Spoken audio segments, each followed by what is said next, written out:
Buonasera. Good evening and welcome to Fate's Grip, episode 11. Yes, we are 11 episodes in, and that's pretty cool. It's gone really quickly for me. How's everyone? Good. We're good? Yes. Amazing. We're good. Yeah. We're good. Good. So, ready to roll some dice? Yeah. So long. Taken so long. Really? Yeah. That's fair. Look, we got some shout outs. Thanks everybody for coming in and saying hi. Well, we got some cool peeps here. Do you mind starting actually, because you just did a new... Did you just see the one that I did. made happen? That's pretty awesome. Do you want to describe what you've done in amazing detail? I have just created a bunch of new commands that I'll message to our mods very shortly. Quickly, actually, if it's okay. Please, Shout out to our mods. If you don't know who our mods are, you do. It's Talera, Ham, and yeah, it's Nick as well. So MBCDM. But I've just made like a ton of new commands. I've updated the swear jar one to reflect the accurate amount of times that I have sworn in this campaign. If I do a shoey, it will be from my own shoe, because I don't trust any of these men. What about my shoe? Absolutely not. Maybe for the audience, you get to choose the shoe. No, absolutely not. Up the same. This was my Up the bet, same. okay? I started this. Mail out your shoe. Yeah. Allow me to update everyone on what's going on. So you will see that there is a new one called Ban D20, and that one counts how many times D20 has requested someone be banned. There's also a... What did I go in there to do? Yeah, I updated the swear jar. And also, there is Jasper's Game Day ones. So there's one for every single game except for mine, because you can't bid on my game. So the command is JGD and then the person's name. So that is Sweet. Michele's game that you can bid. If you don't know, we're participating. Michele is not just DMing, he's playing. So you can actually bid to play alongside him or to be DM'd by him. Both of which are terrifying. And you can bid to play D&D with these two lovely gentlemen, or Call of Cthulhu with this man over here. And you can just watch my game and be jealous. So yeah, cool. Enjoy those commands. Amazing. And yes, play Kayleigh. Hi, Ash. Play Kayleigh. Hey, Sheldog, what do you got for us? Massive shout out to our wonderful friend Aeoncraft. We're really lucky we're going to be giving away one of his amazing shirts, the Gelatinous Cube shirt. So keep an eye out to the end of the video today. We're going to announce the lucky winner. And if you did miss out and you wanted to get your hands on one, they're $40. They're actually really nice looking shirts. And they come in a bunch of different colors. You can get them on aeoncraft.com.au.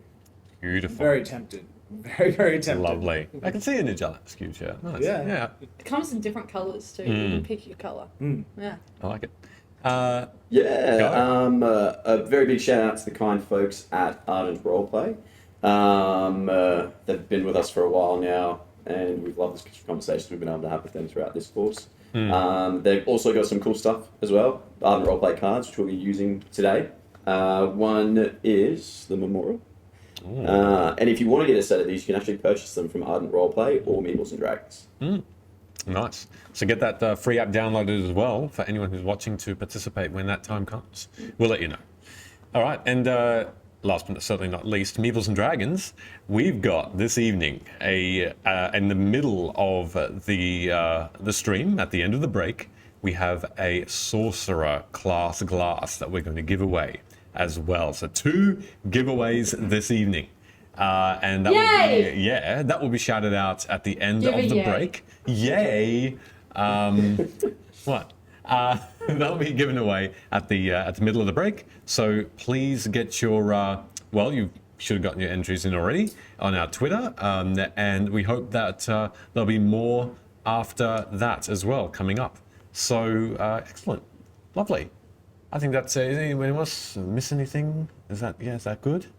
I can't believe it's been a week. It feels like it's been a year. Yeah. I don't know Yeah. about anyone else, but it genuinely feels like it's been a year. Yeah. Hey, thanks if you tuned into my gaming stream. One day I was hungover and had to leave the stream early, and the other day I just started to feel really motion sick while I was playing Horizon, and I was like, I need to stop. Yeah, fair. Hey, shout out to you for streaming. Yeah, streaming during the week is so often. Well done.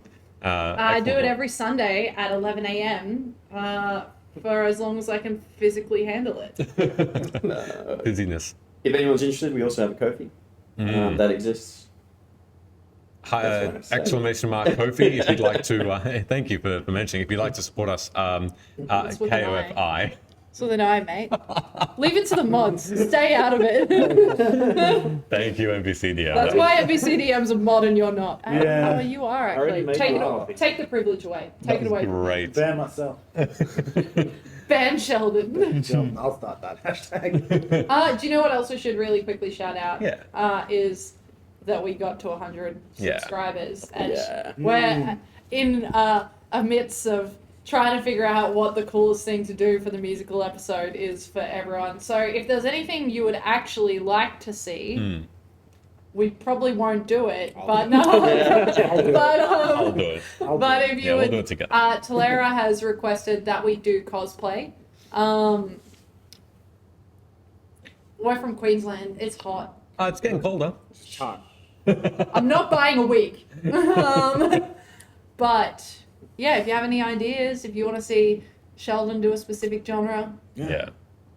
let Perfect. him know. Love it. And me too. Apart from yodeling, I've tried it. I'm not good at it. You're going to hate You it. do look like the yodeling kid grown up though. Do I? No, I'm joking. fantastic. I'm joking. You don't. I don't know You what that looks definitely like, don't. but I'll look it up now and weep. Have you seen that kid? No, I haven't. No. No, I mean the yodeling part. No, I'd assume, like, Incredibly uncomfortable. yeah, okay. It's pretty good. He's pretty good. He's good Is at he? it? Yeah. Is he, or did adults clap around him in a Walmart because they felt sorry for him? Like, See, More balls the, than I ever get. the suggestion is That's improv, good to stop yodeling in public. improv rap. Not, anyway, that's a suggestion. Not what we talked about before, but we'll see. We'll see. I don't know. I love you, Ash, but I think my idea is better. We'll see how we go. All right, we're going to head into it. We're going to go into our recap. But Oh, apparently first- you're just doing a solo in a tux with a spotlight. I'll do that. Apparently All right. I'm dressing up as Big Bird. We'll What? see. We'll see. Oh, hey, let's keep the ideas flowing. Everyone write it And down. we're going to go Go into when I dare you. we're going to go into the intro. So sit back and enjoy the introduction to our characters. See you soon.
For 4 hours. And we're back. So, let's recap. Now, let's do this. And then, waiting. There we go. So, recapping from last episode. Surviving the fire of the farmhouse. You searched in vain for signs and cause of this home's burning. But Chorus, a Genasi investigator of the Enigma group, found a book which Hood seemed to listen too well to its whispers. The journey forth without Chorus was a tense scene as Sid found himself a negotiator between Luna and Hood. Their biting words to each other unresolved even after 3 weeks of travel from Old Recce to Wove, your next destination, and finally, with many nights of silence save for Velo's incessant solo conversations, ahead you see the city. The early morning walk had you travel over a crest which lies therein a massive valley, and then mountains and ranges north of you.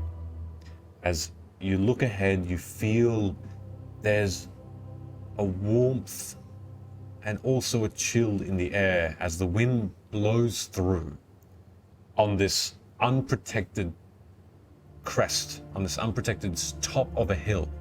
You find yourselves almost exposed as the grasses now have become neatly cut. This farmland, this grass, now within the vicinity and the ownership of the city of Wove. The city rises high in the air, connecting itself with the rock and the protection of the mountain beyond it and the range beyond it. And you can see that there are massive stairs leading up. But you can also notice these stairs, which lie in the middle of a pathway upward, then on the right and the left are surrounded by natural forming rock that would make up the wall to this city. There's no gate until you see in the far distance a gate at the top of the stairs that would lead directly in. This is a sheer cliff apart from this walkway, which would make this place impenetrable. At the very top, you see that there are then man-made stone walls, but they're larger than large. You can see that construction is going on these walls. You can see giants of stone, large, sinewy, and bald-headed creatures with loincloths and ripped shirts lifting massive, heavy pieces of rock and putting them onto these defenses. You can't see beyond the wall into the city itself. If you're looking on an angle of about 20-25 degrees, and as you look up, you notice the clear sky beyond the mountains, which are snow-capped. You notice that the stairs go on for a good up and up and up. You can't tell from this distance how high this place is. And you hear the very faint sounds of that crunching as rock meets rock, as they form together into whatever renovation is going on in the city of Wove. Marjorie, Abigail, Horsey are all with you, plus the 2 camels. What are their names? The 2 camels. Give them validity by saying their names.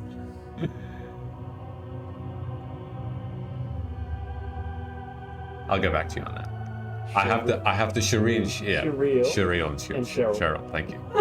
I just couldn't get the pronunciation correct. There were 3 of them. What was the left behind one? Cheryl, and Cheryl. Yeah, We Cheryl, can Cheryl, go and take over Cheryl. campaign 2. Yes. No, I just fucking like these people. You can see that every now and again that they just spat out whatever they were munching on as well. The double humps being sometimes, as part of the trip, your comfort place as you rode them through. It's probably about just after dawn, and you can see most of the suns are up, 2 of the 3. One of them is hiding behind a cloud and just rising as well as the last. What would you like to do? I'm gonna draw my card for the day while I'm riding a horse. I guess. Marjorie? Yes. Okay. Draw the card. You don't have to wait while I do this. What else are you all doing? I'll look over the fellow. I've read in that book that Bob here, dabble in herbalism. Just saw you asking about that the herb or something. What was it called? Essentia. We could probably get some. Come in handy torturing the shit out of this Lucius at some point. Yes, it seems to be a really dreadful plant, and I think fear of what it can do might be quite as useful almost as what it actually does. Use it. As we ride along, I'm going to look nervously between Luna and Hood. Which card did you draw? It was the sun today. What does that mean? Means there's good things on the horizon coming, which is nice because we're coming into this town, so it should be good. Maybe we'll find what we're looking for.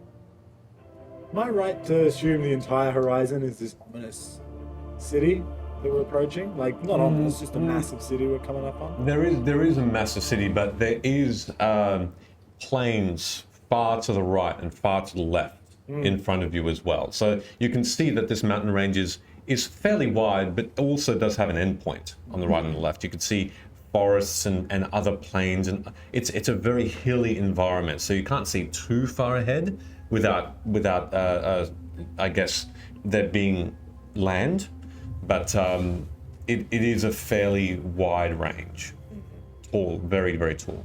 Well, that's good. Perhaps that bodes well for our trip into the city.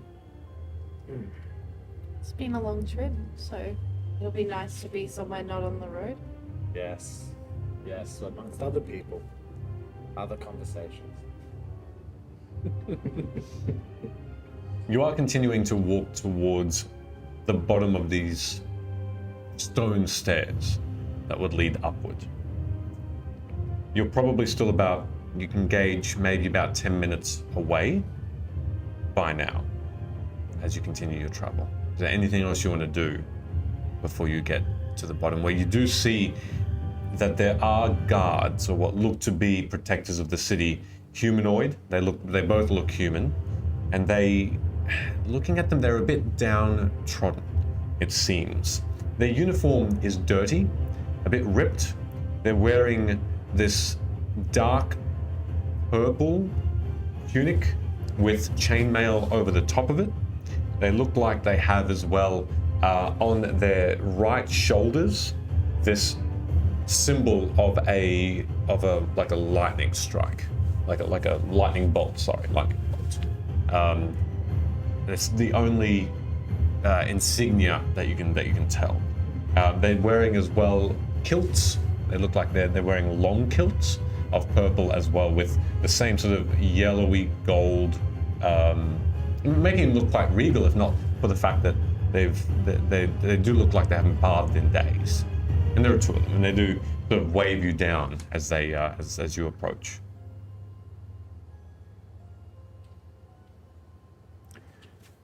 What's your business here? Came to investigate possession we heard of. A possession? You mean you've lost something? You want it back? No, like the evil kind. What's an evil kind of possession? You know, ghosts and shit. Ghosts?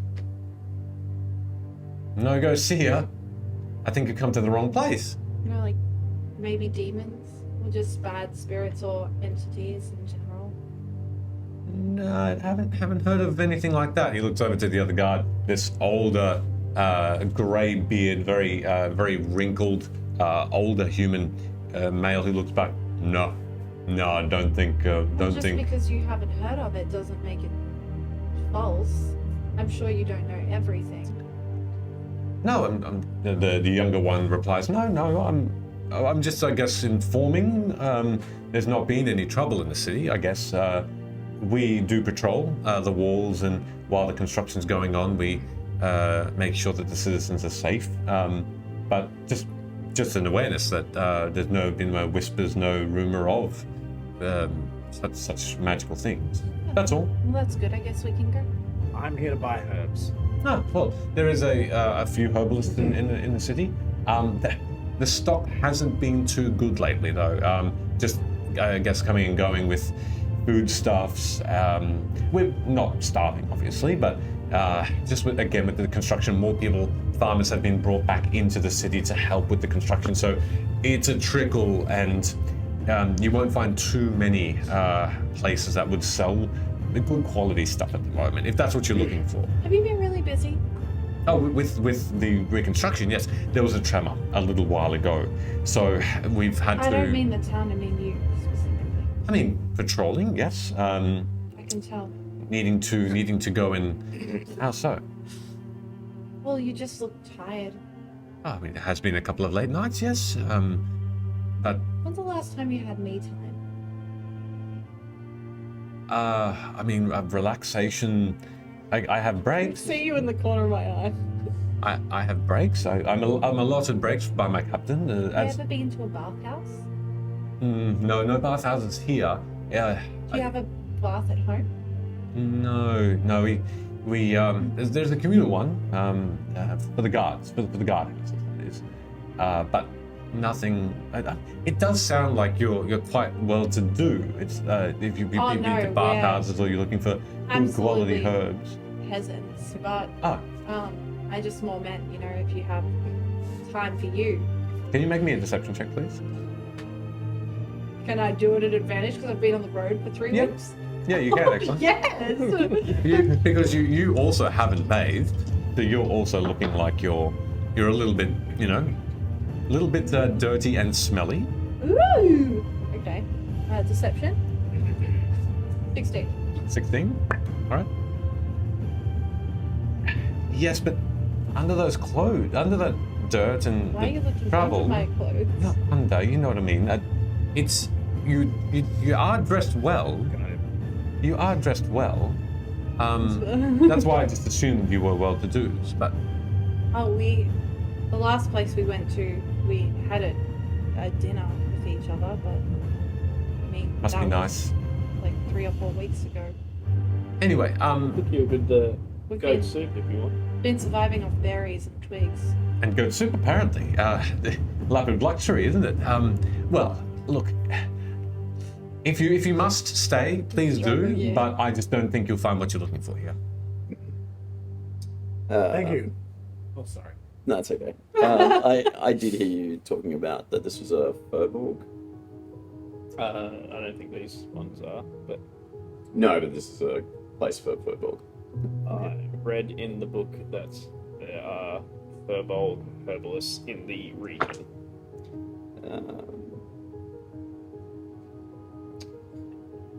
Can I inquire one question, please? Yeah, of course.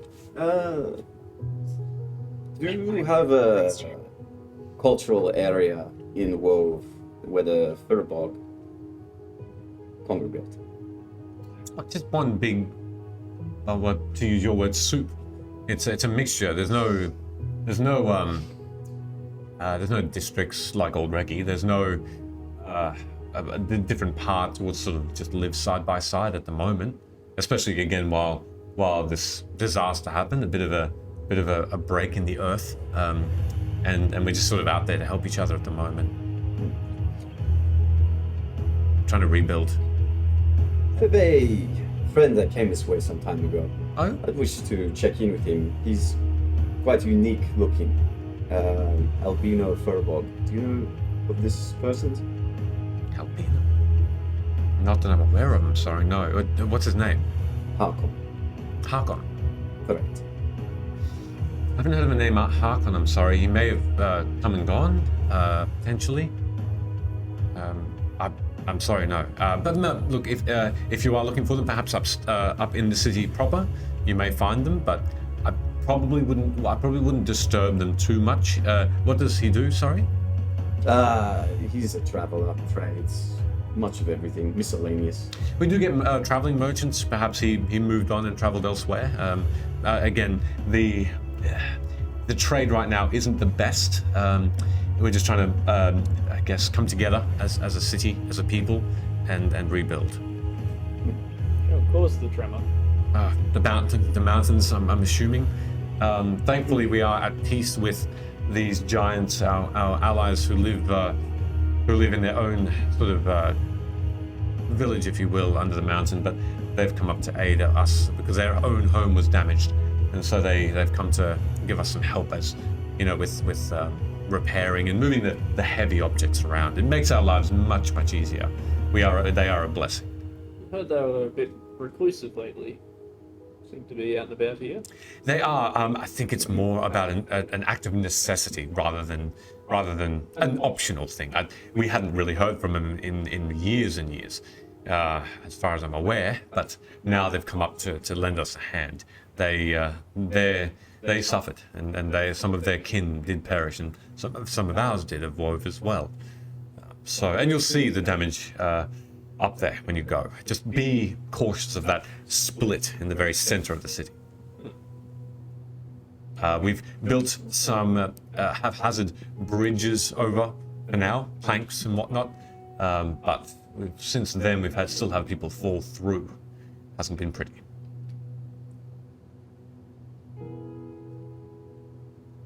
Well, should we venture into the city then?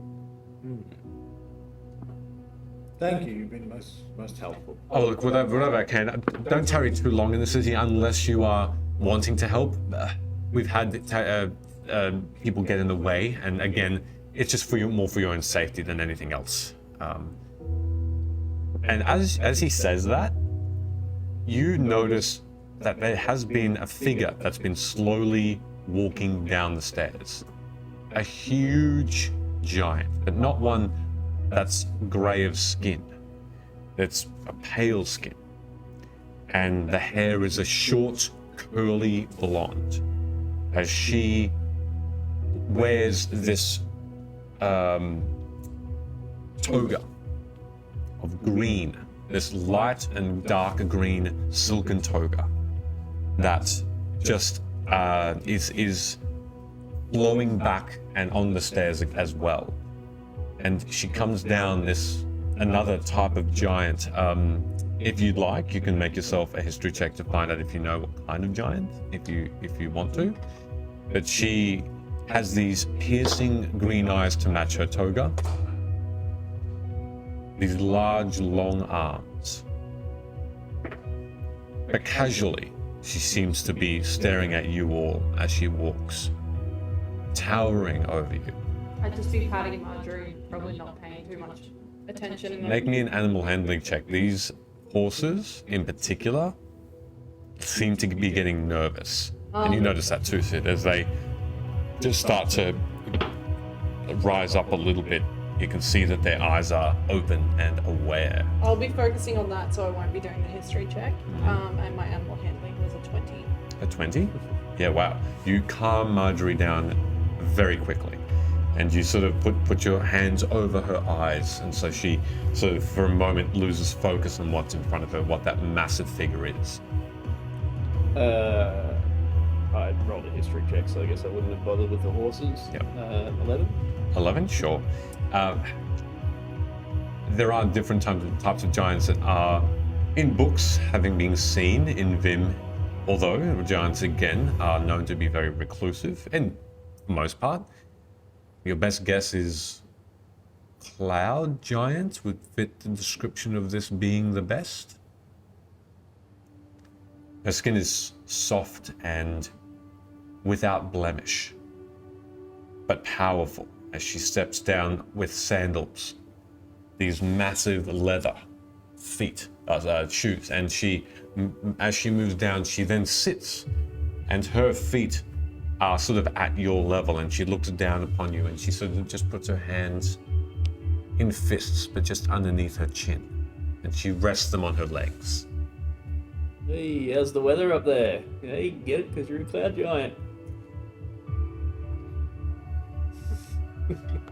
Her It's really- mouth just goes up in a beam. Go on. I'm just mocking Sid. Her face just breaks into this smile. I'm just gonna whisper to Velo. See? He didn't say it was a joke, so we shouldn't laugh. Welcome to Wove. How can we help you in this city? We're here to buy herbs and nothing else. Very well. Should you choose to come in, you have been made aware, I hope, of the state of the city.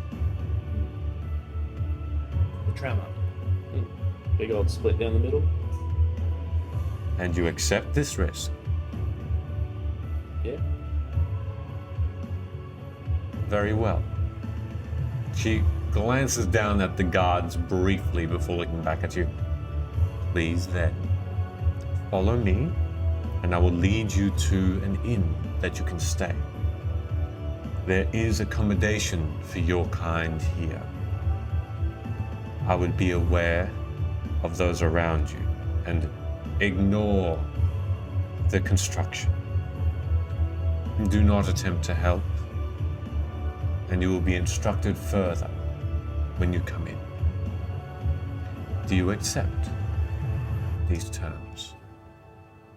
I'm gonna lean over to Sid and whisper, why does this feel like we're entering into a contract? Why can't we help?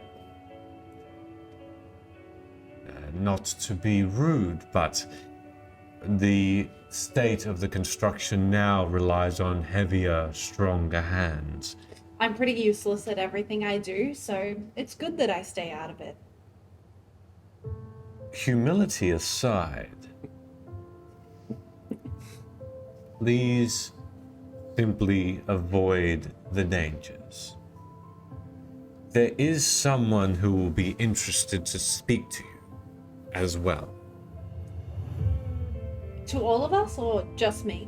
All of you, but perhaps more information will be said when we enter. I was not aware that our arrival here in Wove was planned. Not at all. Any humanoids of your stature are required to greet the council. Then who would be this mysterious person that you speak of? Not mysterious. The fire giants lived under the mountain and have also lent their hand. Their lord, Dorslag, always requests the presence and conversation from the outside world. Any that enter are simply required to be in council with him. All merchants and travelers alike. They greet him. Then if this is your custom, I suppose this is fine.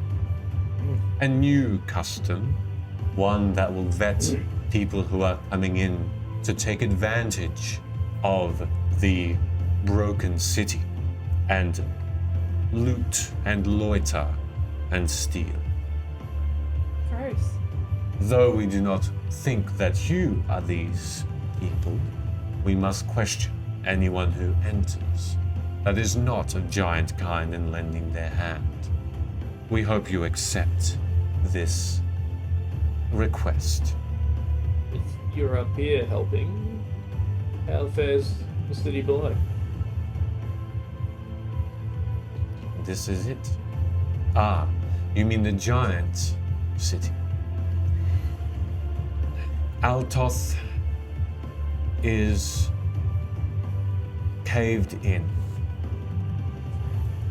Perhaps I will tell you more as we enter. Would this be sufficient? I guess it will Yeah. do. And as she then stands up, turns. Did we learn her name? We didn't, did we? No. You haven't asked yet. What's your name, big stuff?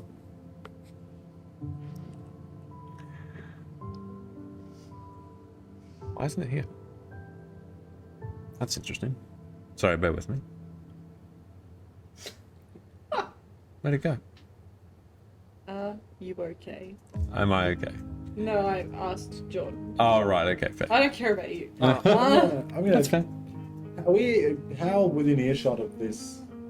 Oh, she's now standing and she's making her way up quite quickly in comparison because her long legs take multiple steps at a time. Right. So, and when she does speak next, her voice is clear and loud, but not overbearingly. So you're probably about 20 feet away, but she's gaining. Right, so while you look for that, I'm going to turn to my companions. Can we please start lying to the guards when we arrive places? Let's not tell them we're here to find the possessed. Let's lie. And also, peasants don't call themselves peasants. They call themselves good simple folk. Or, Oh, I know. But you actually won hers. You didn't lie. yes, well, see, there you go. I didn't lie. Let's tell I think helpful truths. I think Velo's point is to get to the basic things and not elaborate all of our movements. No, my point is lie. Tell outright lies so that we do not have to talk to these guards. That was a very nice guard.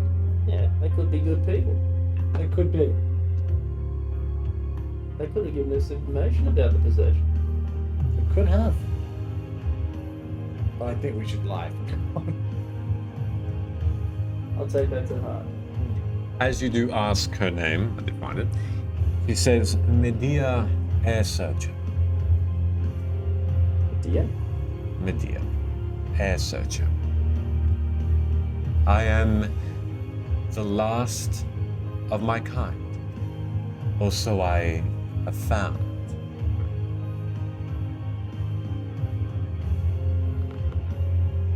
Up in Altos, or below, there was a cave-in.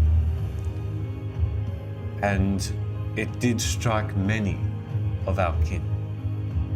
The giant kind, I'm speaking at large. Fire giants, stone giants. Why do I feel like that's a pun? Oh my god, that's Michele's thing. Mhm. We have to make a pun counter. Yeah, there we go. That would be a lot of work. Yeah, a lot of work. Now They start tallying. perished. The epicenter seemed to have been a natural cause. The shifting of land of Vimm is common. But when we then attempted to look for these kin, we could not find them. Many simply became missing. We're not quite sure as to why. We moved all of the rock, all of the stone, all of the felled surroundings, the buildings in this great cavern to attempt to find them, but it is as though they had melted into the earth. It's an odd thing, Like You they don't- just disappeared? it seems. There was nothing left behind? Not a scrap of cloth that would sheath them from the weather. It is as though they melted. Why do you say melted? What does water do when it finds a crevice in the earth? It simply finds the lowest point. It's as though they molded into the earth. But even with water, like not seeping into the earth, if you reach down far enough, you can feel that it's still damp, And so we dug. and you found nothing. So they can't have melted. They have to have gone somewhere. It is not too much of an import to the Lord of Wove. But perhaps in time, when he discovers that without these kin we are not as strong of a tribe, perhaps he will search harder. perhaps we will dig deeper. Any weird stuff before the tremor? Nothing. Nothing at all. It was a bustling, it still is a bustling city, one that houses many, many races. You'll find every face that you can find here, even more multicultural because of us here than Old Reki. Wove is an interesting place. We are welcome because we are so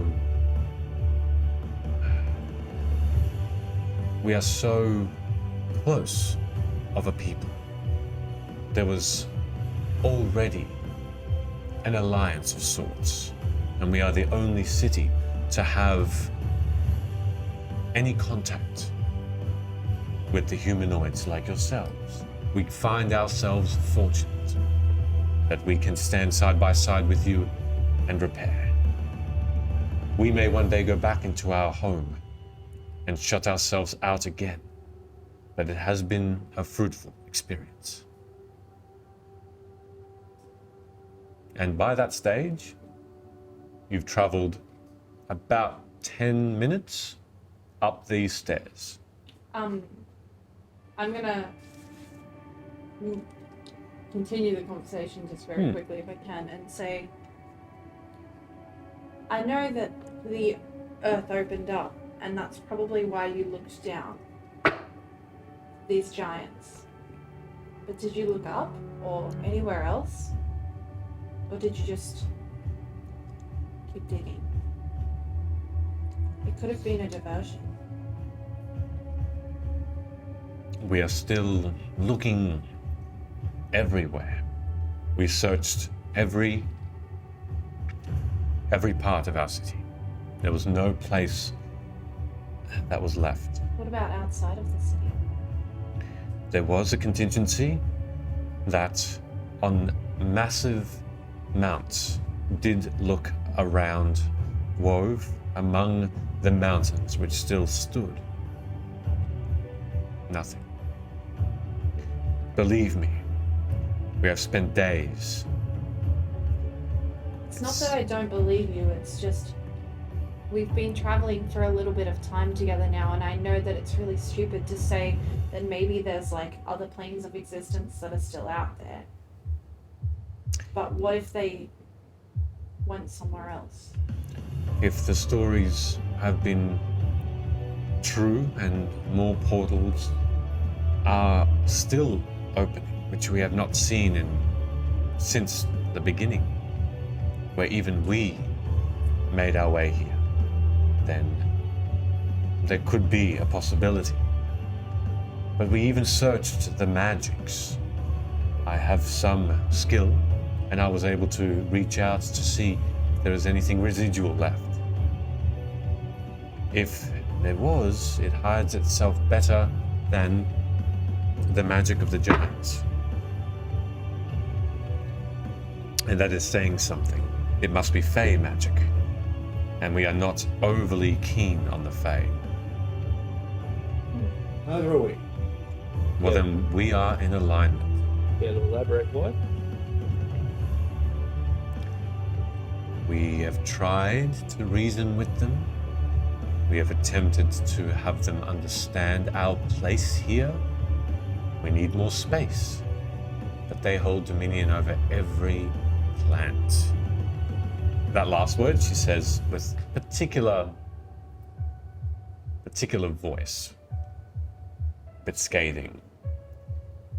It is frustrating to have to parlay every home, have to seek permission to settle. It is not easy to speak with them. Every site that we have asked for, there's been some reason, some way that they have had Like to what? push us away. A sacred site, or a home for others, a better suited home for people of your kind, which unfortunately has made some of the other types of giants a bit bitter towards you. You said you came through the portals. Do you mean you personally? Yes. You came through one. Really? Which one? Where are you from? Well, to Bren, originally, was where the portal I came through opened up. Cool. Which world are you from? Plane of existence. I don't know. There's a world where it suffuses magic similar to this one, called Dragonlands. Great wizards. We call them Magers. They are revered. But that world is possibly lost. What destroyed your world? It's probably the story you've heard from many. A quick and utterly devastating attack. And no hope for the land to rebirth itself. We were given one chance and one chance only to seek out somewhere else. And it brought us here. Do you know what entity destroyed it? Like many others who tell their tales who still live, no one really understands what the danger was. But when given a choice, in the moment, when you see an explosion, and you are instantly overcome with fear and primal survival, what would you do? Oh, I'm not questioning what you did. No, nor am I. I'm just trying to understand. I wasn't alive. No. It's more of an understanding for yourselves that in that moment, the choices were thin.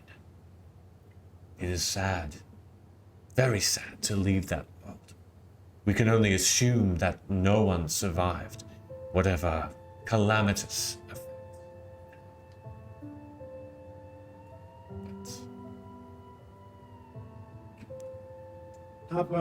We've reached the top of the stairs now, right? You have, but at this point, you can see that the gate, this massive, thick wooden gate, has opened upward for you as this Medea has reached the top. And you can see now how absolutely sheerly gigantic this place is. Looking at it, you can even see now, as you all are sort of walking into the city proper, there is one massive landing where you're on the right-hand side of this enormous and wide split in the city, tearing it in two. Say split again. Split. You didn't say crack, so I had to, Okay. to go with what I had. Fair. I'm avoiding that, but like by the I way. can tell, that's Yeah. why. I'm gonna flap my wings and try and look down into it. How deep is this? Oh, Crack. Crevice. Crevice? Oh, I like it. As you fly up and you look down, make me a perception check. Do you have dark vision? don't we all have dark vision? I believe so. Yeah, I do have dark vision. Yes, I you do. Wait, do you? Mm-hmm. Should I actually have dark vision? 19. Weird, because cats don't. In D&D. Yeah. Weird. 19, very nice. With that roll, as you look down, you see very, very far down on both sides of the wall, you see that, and you all notice that this crevice is about 10 meters wide. You can see that there has been ropes that have been thrown over and makeshift wooden bridges that have been built over the top, and it makes up a lot of that space. there really aren't many places to go to fall, unless you're very unlucky. And as you look down, you see probably about 100 feet down. But then it goes deeper. And it's black rock, obsidian-like, mixed in with natural stone. You can see lots and lots of veins. I'm gonna land back with the group and say, it's so deep I can't see the bottom. And turn to our cloud giant friend. Has anyone been right to the bottom of it yet? No one has. It has been avoided because, again, the dangers of another tremor, more than anything. If it were to happen, would they not be crushed? And although we do still want to discover what is the cause, we don't want to put anyone's lives at risk. There have been smaller tremors, but nothing quite as large as this. Aftershocks. But what if another did suddenly occur? How long has Wove been suffering from these tremors? As you say that, you see the gate sort of closing behind you as you're sort of now still moving into the city. This is the first one since its building. It's the very first, which is why we were caught unprepared. I'm gonna probably be just staring at it because this thing's enormous, is it? The city? The crack. Yep, the crevice. It is. It's again that 10 meters wide. It goes from the probably only about 30 feet from the gate, and it just continues on until it hits the back of the city, which is sheer mountains looking up. So to paint you that picture, there's a walkway and a plaza that is this oval or round or oval shape. It's all stone here, all a combination actually of stones and pebbles, all fairly easy to walk on with cart and foot. On the outside of the city, you can see these walls are being built. You can see about 5 stone giants that are helping these humanoid figures. You can see furbolgs, you can see warforged, you can see halflings that look like they have what look to be contraptions like longer legs on like stilts but made of metal that seem to be helping lift some of these things as well. You see cranes and you can see other tools, hammers all around. And these walls are just being built higher and higher. Then you can see that there are houses on the wall facing into the city, all the way around. The plaza then moves to the back where you can see that there are more and more houses that then become streets. And then beyond that, the mountain. It then turns into an L shape that goes around to the right, and then more sort of wrapping around one of the sides of the mountain, and it just keeps going. More and more. It's a good. You can't see the end of the city, but It's pretty bustling as well. it's bustling. You can see a plentiful amount of people, all of them helping, it seems, in some way. Whether carts that might have been filled with food or clothes and now have stone, wood, other planks of other materials, furs, things, straw to build up and renovate, as it were. There are, although now that you can see inward, no guards that you can see that look like the two that were down below. There are sort of ladders and steps that lead up to sort of a walkway along the wall. There's no guards up there either, it seems. There's every humanoid that you can see looks a little tired, a little bit run down. Their clothes are a little bit dirty and stained, things like that, as though they've just had a hard time trying to repair things. It would seem to stand that you would lose a lot if these tremors continue. The city may not survive another one like this. If this were to happen again, more houses would be lost, it would be uninhabitable. And this is a very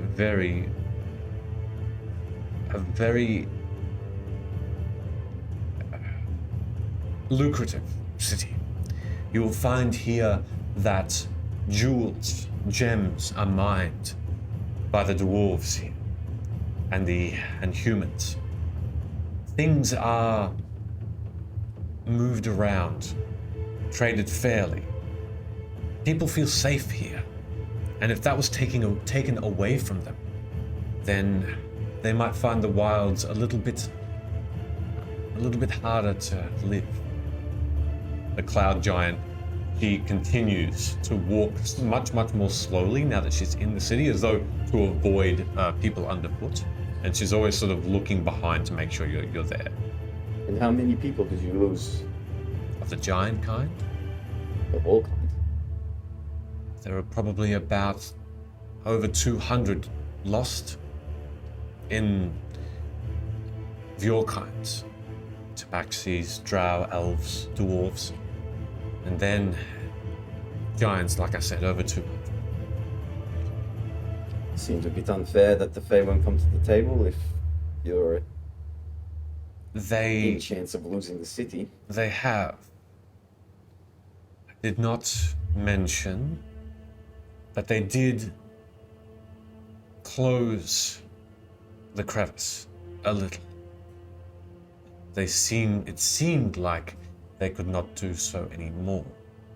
It's as though the mountain itself was against them, their magic, although they say. But who's to know in reality if this is a scheme of theirs? It could simply be that they want us to leave because this is maybe another one of their future sites they will house, not us. How did the Fae seem when they did this? Like they wanted to quickly cover something up down the bottom, or They spent some genuinely help? time here. No, they spent some time here. They healed our wounded. They did, and for that we are grateful. But we always think that there is something that they want. Unfortunately, with the history we have with them, the humanoids are more grateful. To be fair, they are in more need, so they have welcomed their help more so. They did not seem suspicious, admittedly.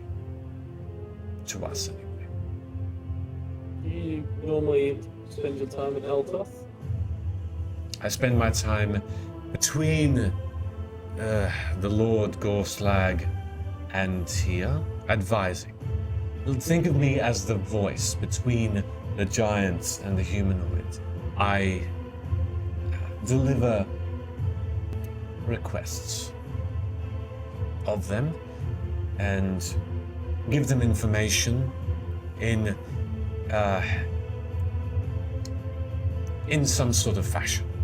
And then in return, they provide Altoth with goods and things that we need to survive. Overall, is everyone here okay? Do you have enough resources to go around? We do. Thank you for that question and for that concern. But we are making do. The wilds around us are teeming with life, wildlife. So we are bringing plentiful of food back in. The giants themselves are going out and catching these things swiftly. I'm gonna reach into a little pouch and I'm gonna just hold my hands out and close my eyes for a moment, and then 10 of those little purple berries are gonna appear, and I'm gonna hold them out and I'm gonna be like, it's not much, but it should sustain 10 people for a full day for food. She looks towards, initially looking at these berries, these good berries, she looks towards them and gives a slight widening of the eyes. They're surprised, pleased. And then she doesn't step back, but seems to shuffle back a little bit. While I thank you for that offer, one thing that we would advise, and we have kept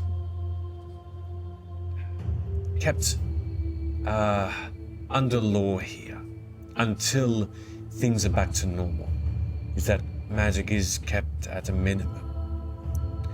Oh, you don't have to tell anyone that I did that. She sort of looked back and forth between. If it makes you feel better, I'll eat one to show you that they're safe. No, I know of the magic and I see that it is good. But I would advise against this sort of magic more in the open, if you were to do so. Okay. She then does reach down and holds her hand up. She sort of puts them into a pocket that's in the toga. This very, very beautiful vestige, and she tucks them in and just sort of moves her hand around a little bit. You can see a little bit of sparks sort of coming out of it. Have a look around. Is there any aura in the city? Make a perception check. 9. A 9. Looking around, you do see the odd tree. A lot of the trees have been felled by and their roots upturned. They don't look like they're being tended to at all. It looks like just the buildings seem to be tended to, more than any fashionable things. They do look like they're in positions of fashion. There doesn't look like there's any gardens or parks or anything like that at all. It's all very, very rocky terrain.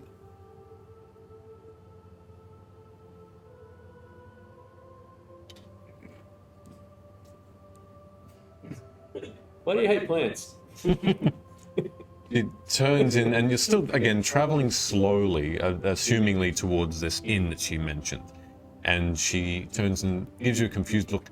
I'm sorry, I'm not aware, I'm not sure of the question. You were talking before about the Fae. You seem to get a bit of stink eye when you mentioned plants. Didn't seem too fond of these berries. Notice that the odd tree here isn't well looked after. Is that just you or the town?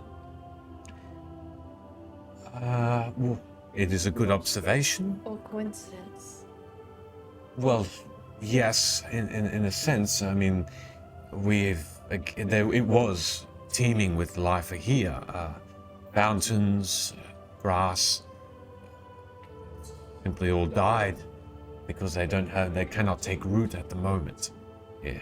Perhaps if we were going to perhaps appease the Fae more, we would have made the place look a little bit neater, but again, survival trumps the need for fashion. If you need help growing things, I can help you with that too, but obviously I'll have to do it in the dead of night where no one can see the magic. Of course, and thank you. Perhaps let's talk to Gorslag first and see whether that is a requirement. He's been leading through me. He's been leading the tasks that have been set.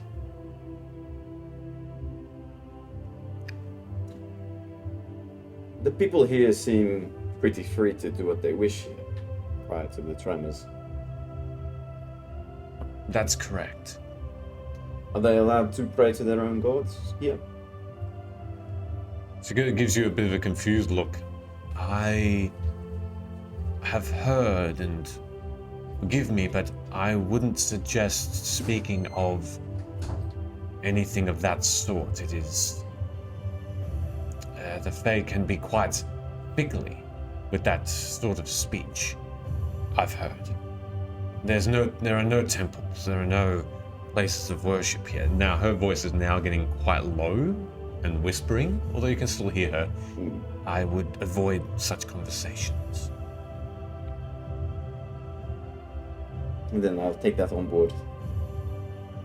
At this point, you've turned into the right, and you've spent a good maybe 20 minutes just looking around.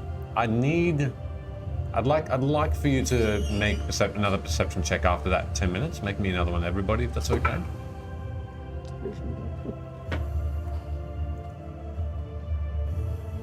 I'll get Lynette to do it when she comes back. 10. Yeah. What am I doing? Perception check. Perception check. Still got bung eyes. 7. I've got it's 14. 14, yep. 14 or so. Okay. So Luna and Hood, as you're looking around, you're seeing, and you're all seeing that the city, that all of the houses and the streets, they seem to be built connecting to the wall. Then streets are being built around houses, alleyways, a maze of pathways. And then the middle of the city is open, all open. Whether that's a cause of the tremors or its own of its own making, you're not sure. But looking around, a lot of the houses are sort of almost being protected by the wall, it seems, as it towers over them. The houses have crumbled as well, and this is something that you, Luna, and you would notice here. Even the houses that are being rebuilt, the walls that are being built, they're being built with massive stones, massive materials, whole tree trunks, not smaller cut up sort of pieces of wood. These are being made into massive homes where it seems like it was humanoid size. They seem to be building giant houses.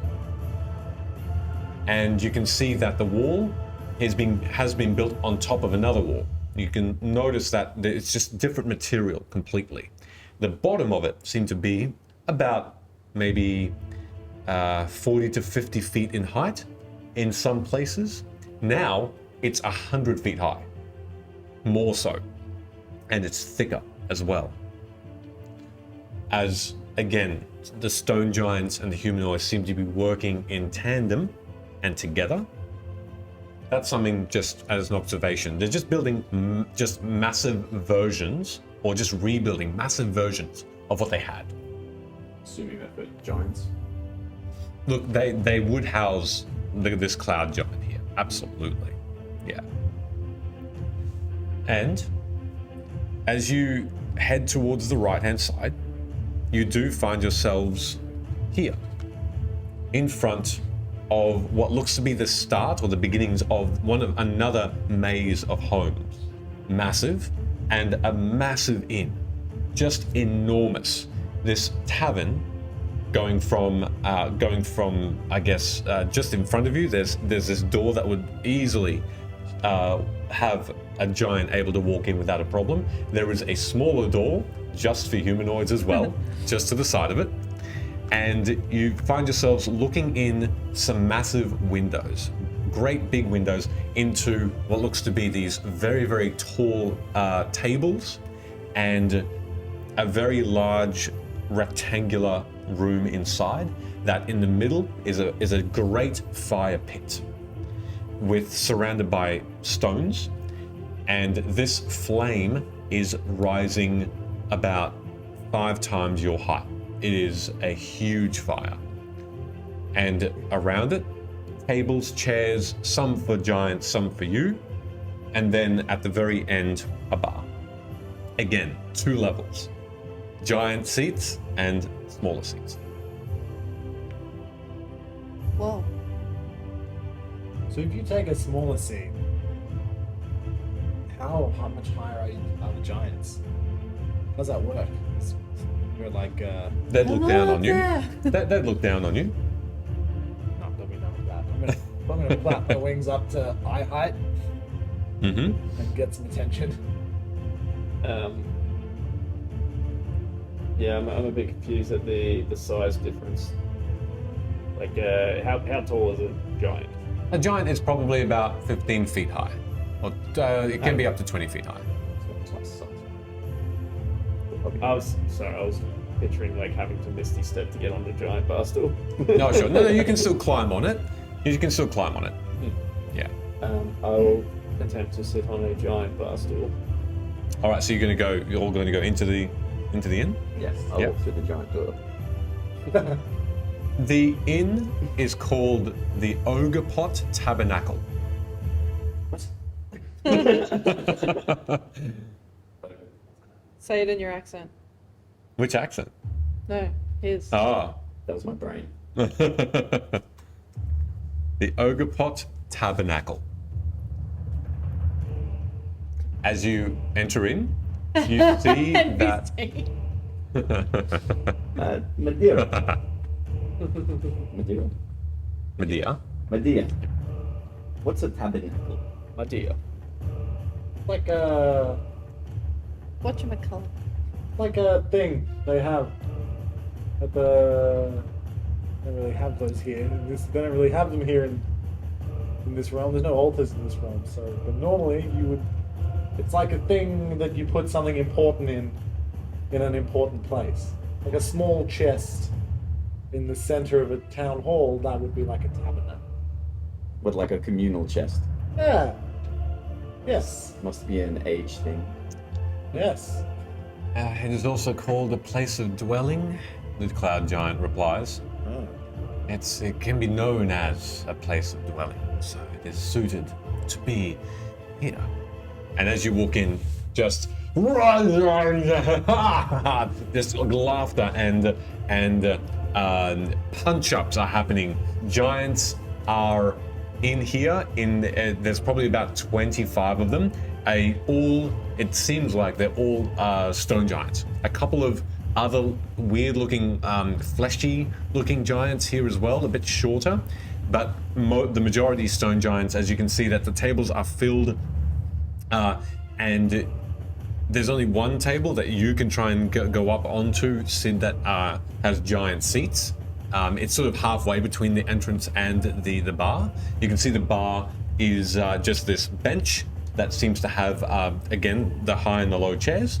And I was this... thinking one of those chairs. Yeah, at the On bar? high chair, yeah. Yeah, cool. Sure. Are you going to move towards the bar then? Because that is where these small chairs are. Have we just left Marjorie and Abigail outside? Outside, if you want to. I would be making sure that they are secure and comfortable, and All you do find, there's though... a place to stable them or something. There isn't. It does look like there are posts that are in the ground that you can tie them up, but that's it. And you can see there are a couple of horses that are tied up as well here. I will tie them up and I will pat them both on the head and say, "It's gonna be okay. We'll be back soon. Okay. Don't be scared. It's gonna be all right." Okay. They can't understand me, but hopefully the sentiment is there. Alrighty. I'm going to very similarly give Horsey a scratch Mm-hmm. and kind of like lock the sack he's in, the horse riding. Sure. Oh my god, he's gonna suffocate. Kind of like one of those cat things, you know? Yeah. Yeah, so hopefully he doesn't suffocate. Alright. You just hear a Oh my god, And, a giant's Be back gonna soon, eat it. Horsey. closed. Yeah. Alright. To be eaten. So as you walk in, you smell this overpowering scent of beer and alcohol in general, and a bit of like off meat. As you see that above the fire, there is this massive, this giant, what looks to be a giant hamster that seems to be just cooking. But it's the size of a horse. It's the size of a horse. And not horsey, a horse. And you see it just turning. And you can see every now and again a stone giant, these again tall, grey, bald-headed, lanky but still sinewy hands are just grabbing onto flesh that's either half cooked or not very cooked and just biting into it. Could I leap up to one of these high bars? Yes. Fee, fi, fo, fum. I'd like a giant rum. Asking the barkeep. Yeah, I'm Okay. yelling it to him. And this barkeep comes over. You can see that he's wearing this apron, and that's it. This apron goes past his knees, though. It's sort of like a dirty leather, dirty dark leather. It's children on a Saturday night. Yeah. I'm Rockhead. Welcome. And we've only got goy. I'll take a large goy. Is this someone's NPC that they wrote in, or did you seriously name someone Rockhead? No, that's just seriously. It's not Rockhead. Right. And he just puts an entire barrel with a little tap on it onto the bar, onto the bench, gives you four cups. They look like they very, very wide, so 2 hands, and he just leaves you with it. I might grab some of the huge rocks that I have, and I'll place them on the bar like peanuts, and I'll just start banging on rocks in front of him. All right. He looks back and just continues on with his serving. It seems like he's the only person in here in this ruckus of loud noises. You can hear conversations. Did any of you know Giant? No. It's all in languages you can't understand, although the Cloud Giant Medea and this rock-head figure seem to speak common. And you continue your eating. Are you going to have a sip of this thing? Oh yeah. I'm gonna. I haven't join, ordered anything, so. Can 2 people fit on a giant? Sword? Yes, easily. And climb up, sit. Yeah, okay. I'm gonna sit on Oh, a normal sized stool. You are a bit lower than them, they're sort of up there, but you can still see them fine. 2-hand grab this giant cup and cheers. What comes out of this barrel is this black, oily liquid of some kind. You've never smelt something like this before. It's as though if someone ate just blackberries and then shit them out again. It is, it is Gross. just overpoweringly, thickly sweet. And you take, as you take a sip, it is just horrible. It's horrible. It's terrible. It's just this, you do chew on a little bit of what seems to be like this slime. It's that blackberry flavor, but it is very oily and, yeah, unkind. This is brilliant. This also reminds me of my childhood. And I just start choking it down. Okay. This Aaron Cochran does. Yeah. Can you do that no, again? I will not do that again. You've got it on tape now. Someone clip that, please. Yeah. And then make it into a GIF. Really don't like it. No. And You gonna finish that? by all means, Velo, have it. Please. I think I've still got like a bottle of wine I've stolen from. Yes, you did. I'm gonna pull that Lila. out. Like food and drink. I will then cheers Bella with the giant cup. This tastes like shit. Would anyone prefer a wine? No, I made my decision. From afar, you hear this voice from Rockhead. We don't got no wine here. No, I've got wine. Soz. Soz back to friend. I quit this game. Luna? Try it. Absolutely not. I will have one. You might like it. I don't think I will. You drew the sun card this morning. This could be the good thing that was on the horizon.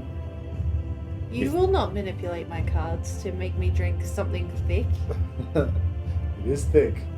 I can see you swallowing it. Yeah. It's like you've got 4 Adam's apples right now. Put a gullet. It's true.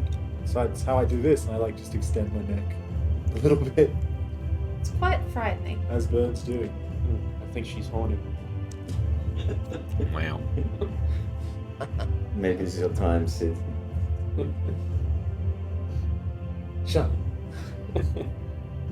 The cloud giant Medea does sit beside you and looks over to you all and says, It is an acquired taste. If you are wanting food, we can provide. I will say that please don't tarry. We do need for you to speak with Gorslag.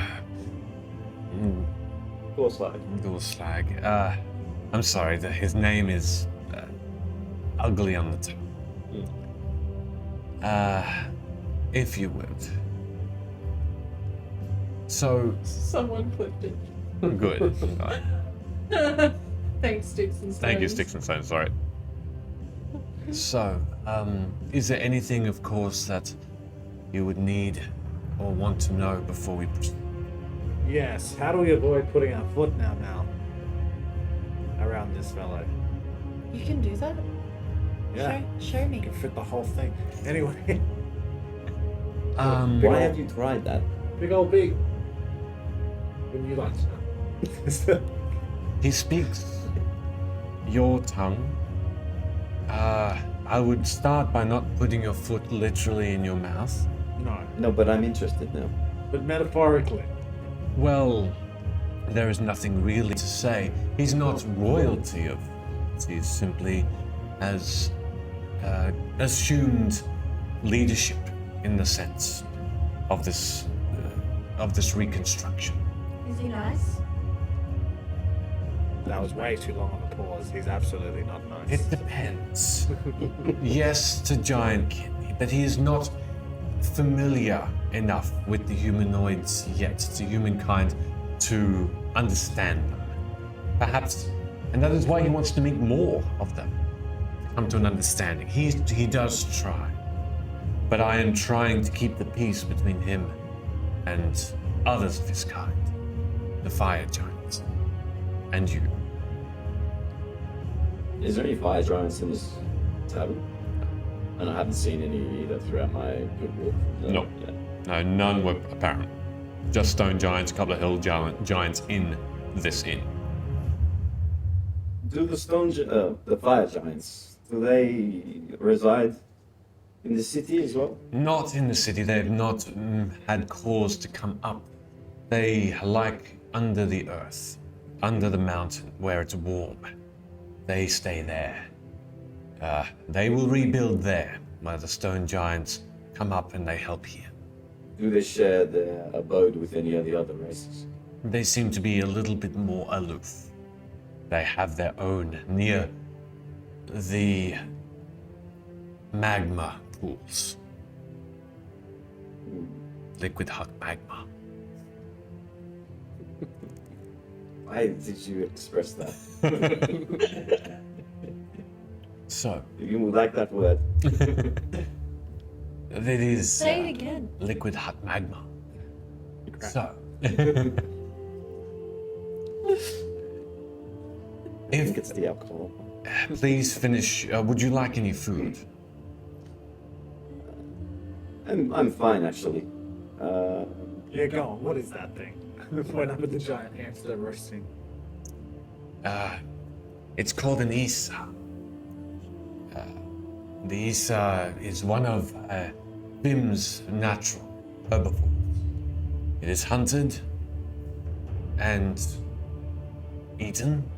It would not be too unfamiliar with chicken in taste. I've eaten plenty of small hamsters in my time.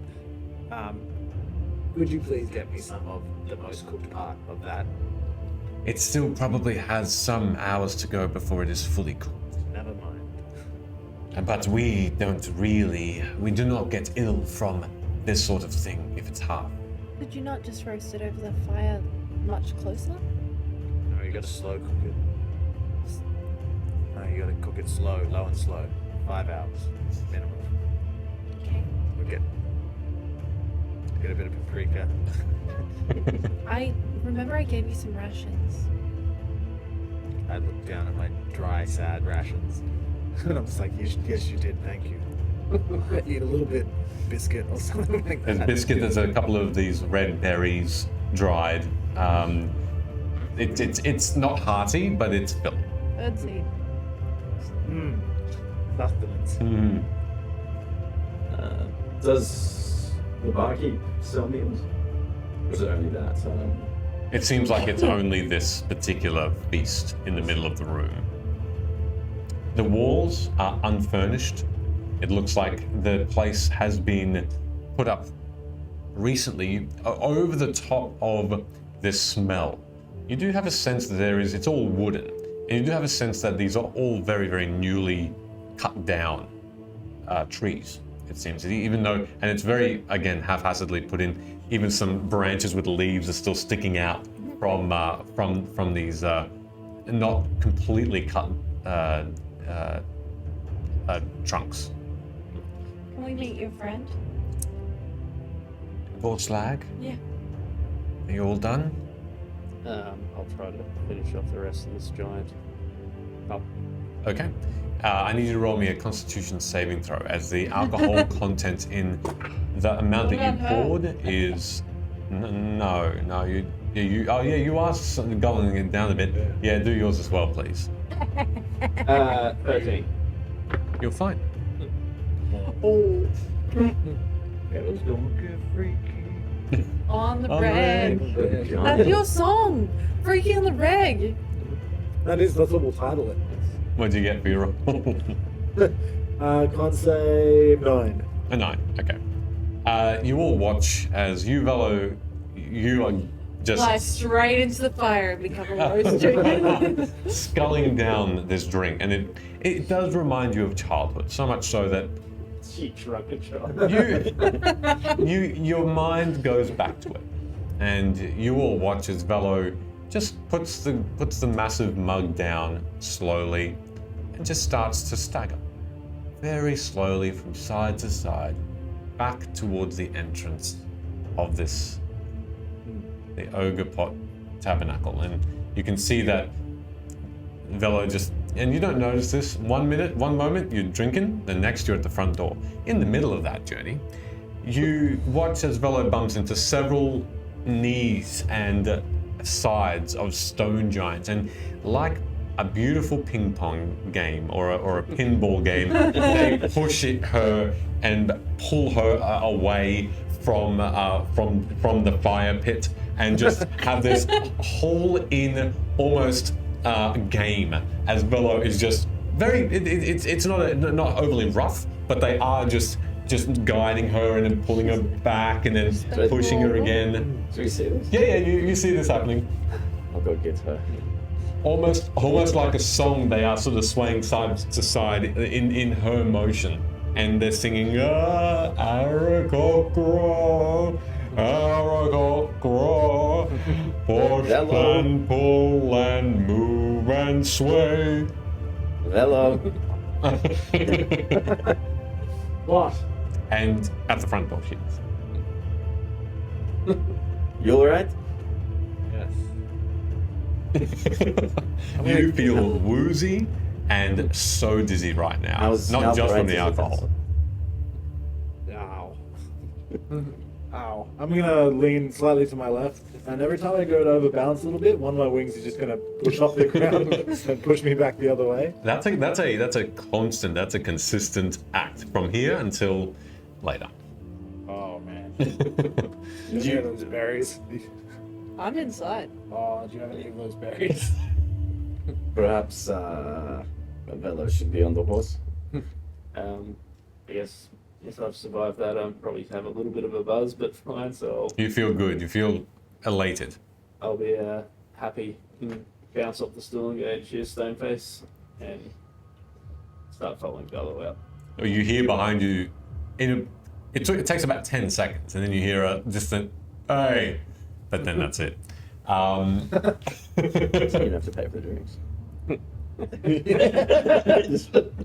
As you leave, you are then with Medea still, as she leads you away with your cart, and Horsey is intact and hasn't suffocated, down and around the city again.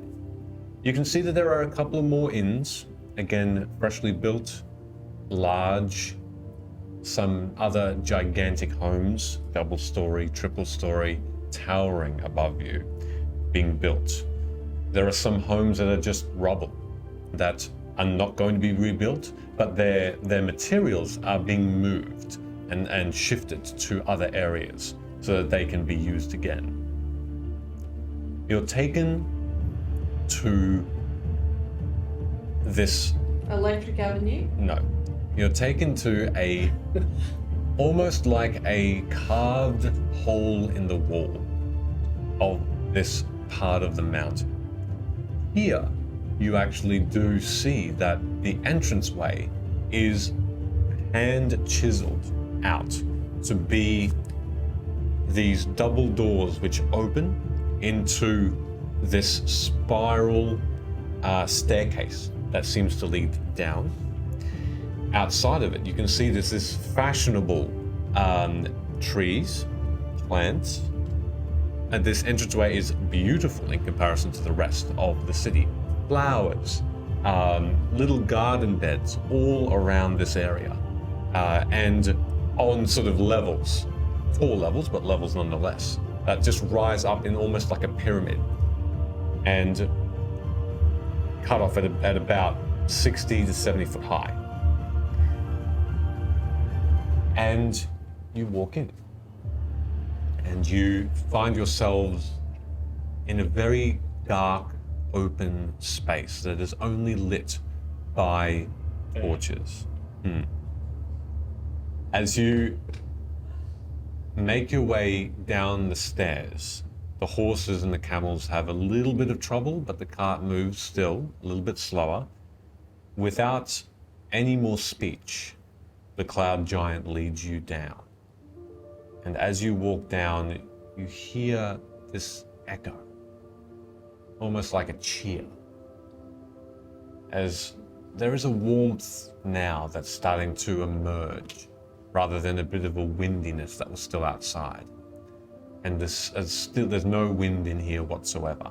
The torches are just still and I guess just unmoving. And as you continue your way down, it takes you probably about 20 minutes. And these steps are large and wide and are made of stone. And there's this center stone sort of centerpiece that's holding these stairs up. You can't even see beyond the stairs on the outside where there's more space. It's a very circular room. Are you doing anything within the 20 minutes? So we're just waiting there. No, you're walking down. Okay. I'm walking around a spiral. I can see the bottom. No, you can't. So you on either side of you, there's sort of a wall, and so that blocks your vision. It's about 15 foot high, unless So you you're want to. drunk, bitch. Obviously, unless you want to fly, but you are staggering. Yeah, no, I'm definitely. If I could look down, I definitely would just fly down, but forget about it. Get in the car. Forget about it. All right. Offering to assist Bella down the stairs. I'll whisper to see. What do you think of Medea? I like a strong woman. She's definitely left last. Cloud giants. Help the species out, eh? You little half cloud giant, half drowse walking around, you reckon? Yeah, maybe. I don't know how that works though. Can you just make me a? I'm not big, but I'm like half. I'm a little bit buzzed. I'll get you to make me a stealth check just to keep your voice down a bit in this still wind that the whisper does echo. Okay. 7. Michaela, I think you get advantage because no one else is speaking. Even though you're speaking to that effect, you don't get any response. It seems from the cloud giant. So Damn. Good. as you reach the bottom, which you finally do, there are tunnels they're walkways under the earth. They're all large and square that are almost made of a brick. And as you look closer, you see that it's just carved out to look like it, but it's all very stone shape. She leads you, there are probably about 8 of them, 8 different pathways. She leads you down one on the right hand side.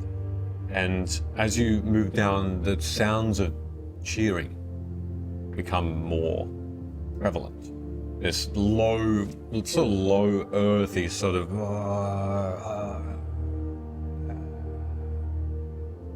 almost like a growl, as you feel yourselves get warmer We're getting fed to something. and warmer.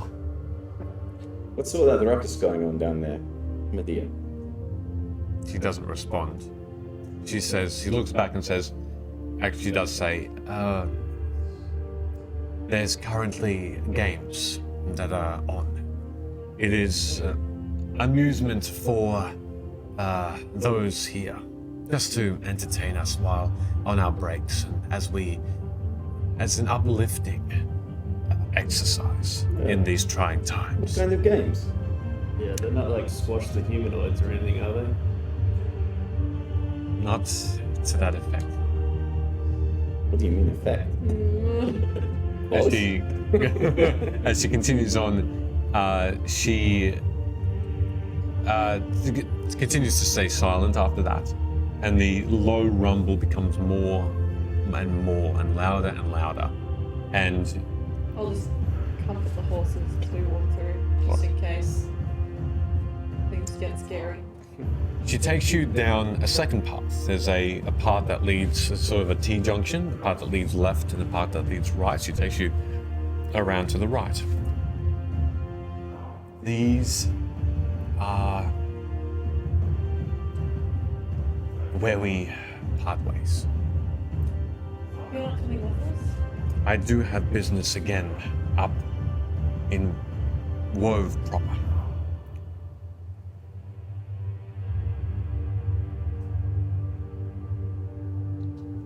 If I could suggest, perhaps I take the horses and the camels and keep them safe for now. Can I insight check her? Sure. I just want to know. It's a nat 20. I just want to know if she has the intention of actually keeping the horses safe, or whether we're heading towards our imminent death. I think that would be best. I don't think they're gonna do too well down here. And just remember my pet chicken in the saddleback. So it's a total of 22. I'll send you something. Meow.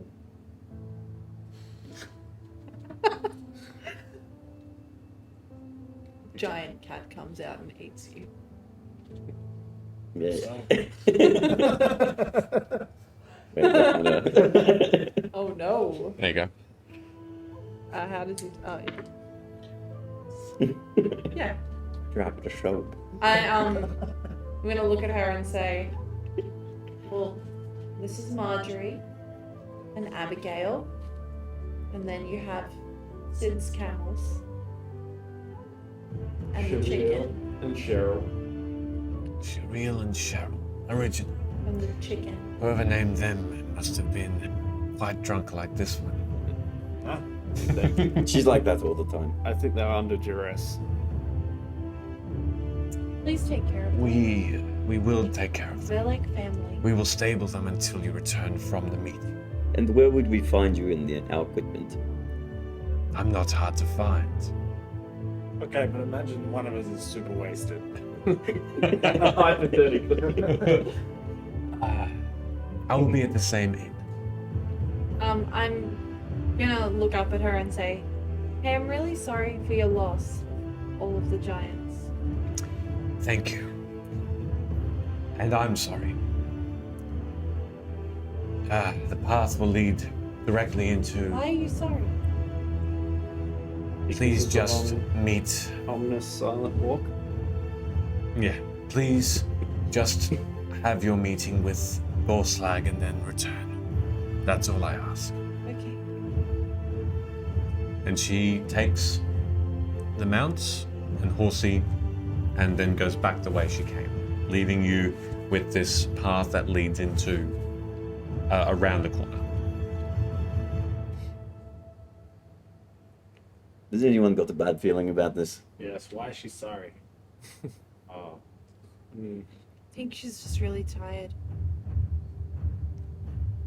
We can just count to 10 and then just go back up there, hang around in the market for an hour, and then go get our shit and say we met this guy. I think we should just not risk getting ourselves more hurt and just do it. Okay. Maybe just don't literally put your foot in your mouth. Okay. I might just stay quiet for this one. Yeah, maybe. I need you all to make another perception check, please, as you continue your way forward. I just want to thank Aeoncraft for my dice this evening. Yeah, good roll so far. Hey. Good. 2 minus 1. Okay. So 21. 19 and a perception. 3, so 18 and 5, 23. 21. Jeez, big rolls. For a drunk. big giant thing. You're right, smartass. As you make your way forward, you notice that in front of you, as you're walking forward, you see that the tunnel leads into an opening, into a sort of a, it looks like just a dirt area in front of you. You all but Sid notice as well, as you Sid are looking at Velo to make sure she doesn't fall over, and a bit distracted you might be. You notice that behind you, it looks like there has been some sort of something happen, and you hear behind you around back where you were this ding ding ding ding ding ding ding ding ding ding ding ding ding ding as sort of metal hits stone. can we see Yes. where it's coming from? No, it's back around the corner, it seems, echoing backwards. As you look ahead, the yelling and the cheering become louder and louder. And you all, apart from Sid, look forward and you see that Where am I?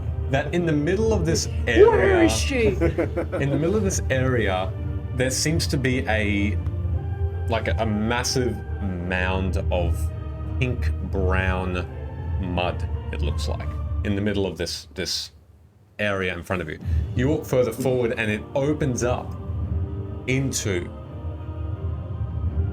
this square looking Mimic. pit where above you there are seats, and in the seats there are giants, Oh, jeez. and you We've can been here before in campaign 1. and you can feel the heat from this room just almost burn you, So as glad I burned a spell slot on these. there are fire giants, or these beings that look like they have the skin of silver and the hair of fire and the hands of just molten rock. These black red skin that's just splitting open with these embers coming forth. They're wearing heavy armor. There are probably about 15 of them, and a number of different stone giants, hill giants, We better level up after this. and they are all slamming what looks to be big cups or big bones that are half-eaten with meat onto chairs. These wooden chairs that are so with these wooden and stone chairs. You can see that this area in front of you is littered with bones, broken weapons. Let's go, Hood. There are decomposing and very, very still bodies around you. As well as that, there are bodies that seem to be still moving but are very bloodied. And just this mound of what looks to be mud in front of you. But with those rolls, you all, apart from Sid, see this. The next thing you notice is the smell. Your eyes burn with it. Stepping into this small arena, the rotten wood on the ground with feces and with sweat overwhelm you. Then there is this lump in this middle of the room, and this lump actually does look poo like lump. it's got appendages. It looks like this thing is actually lying on its back looking up. And you can see that it's munching on what looks to be wet wood from an old ship, like a mast with a flag, and he chews the timber until it's all eaten. He's using this figure has dead and dry skin and flab all over its naked body. But the nakedness is only covering his genitals by these slabs of fat and dead, dry, knotted skin dripping and dangling down over his legs. Shut up, Jordan. They're tied into loose knots and sheets. I'm sorry. I have to hear the word Terryfold in everyday That's life bad. so often. Sorry. It's a shock to hear it in Dungeons and Dragons. Not to tell me about it after. As He you hasn't played it for you? no. Don't do it. Okay. As you see this just massive round lump of fat roll over and get up, however it does it, you're not sure. You can see that as it bends over its back to you, you can see this black-brown stain on his arse as it sways this fatty butt towards you, letting out this fart, and some of the crowd just vomits on the ground. It seems like it's not affecting you. Assuming this is a paid character. Surely this is a paid character. He picks up this bit of wood and sways it I'm about, not denying. dashing it on the muddy dirt, bellowing nonsense in all directions. Whoever did this, brilliant. As he does that, you can see a tooth just gets flown out of its bloody mouth in the process, and spiky bones you now see line the inside of the wall D20, surely. with dried blood and a decaying skeleton hanging from a particularly large spike. That's inward. This thing has large, pussy-ridden bruises on his knees and on his elbows. Rope is tied around his left ankle with an assortment of arrows and old rusted swords actually embedded into the flabbiest parts of his skin. And now, from that look, you look up and you see this. See D20 carved No. into his ankle. You see this particularly bulbous giant, fire giant, stand up and just bellow out with this massive piece of what looks to be an elephant leg in his mouth, half in his mouth, and he spits out these as he spits out the words, "Blood now, here is the games. What meat? Get him!" And as this thing called wash meat stands up with this piece of wood and looks over, you can see this seeping eyes, again of pus and liquid, look towards you and just bellow. Who is this? Well done. Well done. And that's when we'll take our break. Oh, jeez. Do we have to thank someone for creating such No. a terrible? There's no Just way. me. Is it actually just you? Yeah, just me. Get wrecked. Why? You're not. You're lying. Yeah, it's just me. Would we have Alright. time to hold an action? No. No, this all happens in a What are we second. doing when we come back from the break? I'm gonna try and outgross this thing if I can. Pretty much. I don't like that when you described its backside, it was also very similar to how you described the Goy drink. Yeah, quite similar. That's Hey, where it came Not from. where the goals from. Yeah, that's what you got drunk on. after the break, we're going to be drawing the winner for our Meeples and Dragons Sorcerer Glass giveaway. So hang around, see what this group of travelers get up to with Washmeat, and we'll be back in 10 minutes. See you soon.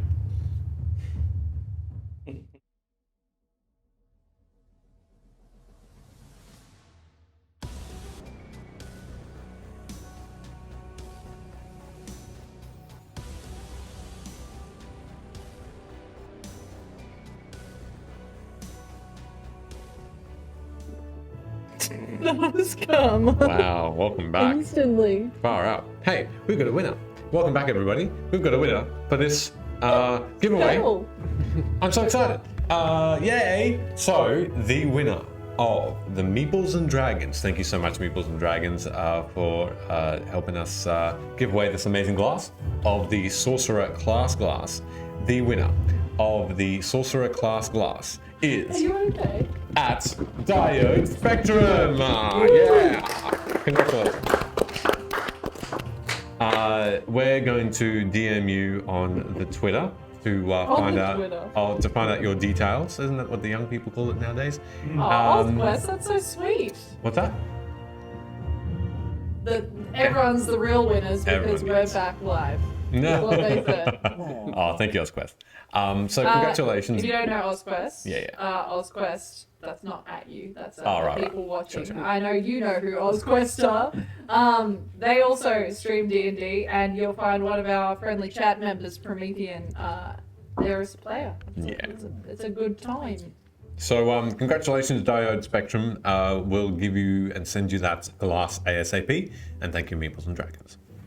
So, as we all come back into the scene, as you all see this fat, skin-flabbed being in front of you, it bellows. This creature called Washmeat bellows towards you. These weapons that are just jutting out from its dead and dried skin. And it goes towards you. I need everybody to roll initiative, please. Yeah, initiative. Let's go Brought to you into by Aeoncraft. let's go into this thing here where I'll make this a little bit. Aeoncraft, your dice are rolling so well. How dare you, Aeoncraft? I'll talk to you later. Yeah, can you fix these ones? Oh, that's happening They're again. not That's his, cool. how dare Right. you. I'll just do that just for the time being. That's fine. Not bad All right. at all. You can also see that there is these sort of grates as well that are at the on the side of this being too. One that this creature probably has gone into, and sort of a doorway out, and also one that's draining what looks to be some blood as well. So you're all side by side, and I need your initiatives 25 to 20, please. 22. Nice. And 20 to 15. 18. 17. 17. So, Fellow. Then Luna. Yep. And then Sid. 7. 7 for Sid. Alrighty. And this thing. You're also like the last person we want to go. It's really quiet in here now that Let's everyone's have a off, look. isn't it? Oh, Jesus It's a little Christ. scary. Yeah, right. That, like the wasn't. Hey, Something is, feels like it was missing. hey, is the audio better? Because if it is, Now there is, and No there more. should also be music that the audience would hear, and just not us. Okay, so first off, Hood, you're up. What would you like to do? Interesting. Because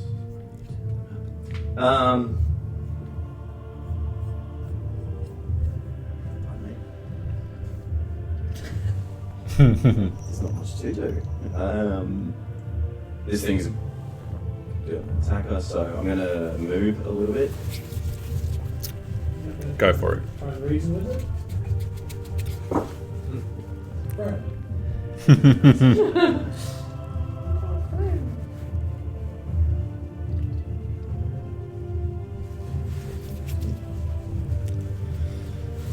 what? 20 foot down. Yeah. All right, so you move directly, almost underneath this flabby, fatty creature. Actually, can I work on that? Yes, you I can. was going to try to. You see Hood just race back and then race back again towards you.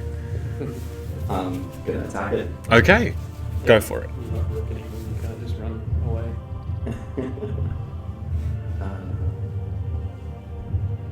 It's so something.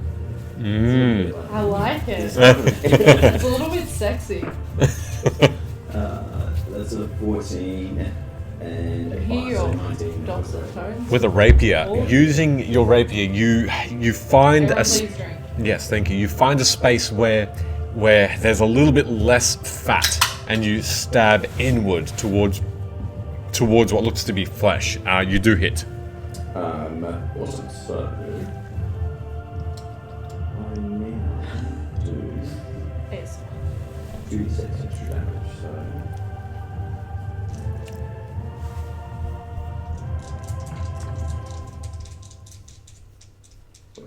Just roll on D&D Beyond. yeah, sorry.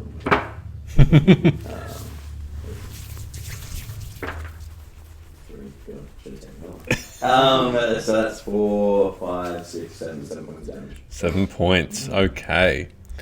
how's it looking? Then it's looking. What you did was you sliced downward, and as you did, you caught a massive, what looks to be a massive pimple, and as it burst, it sprays all along the ground in front of you. This sickly white and red mixture, and it does though go through that and hit flesh, and you hear this as it bellows towards you. Okay, I would be quite happy and then very disgusted at what just happened. Mm-hmm. And I'm going to move. How many feet did I move? 5, 10. I only moved 10, so I've still got 20 foot of movement. Mm-hmm.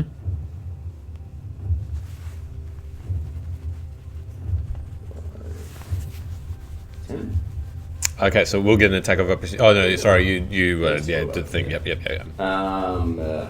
And that happens. Okay, you are 5 feet away from one of these spikes, which is it does look dangerous. So you do avoid it, but you do know that it looks like it can hurt if you got into too much contact with it. Just bear that in mind. it's good to know. Is that all you're doing? Seeing that, I'm going to move a little further. Okay, sure. And as a bonus action, I'm going to.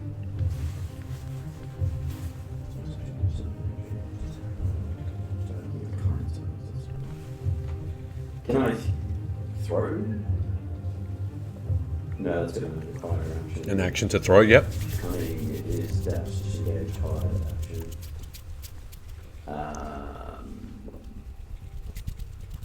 I'll use steady aim as a bonus action just in case anything pops up. Okay, no problem.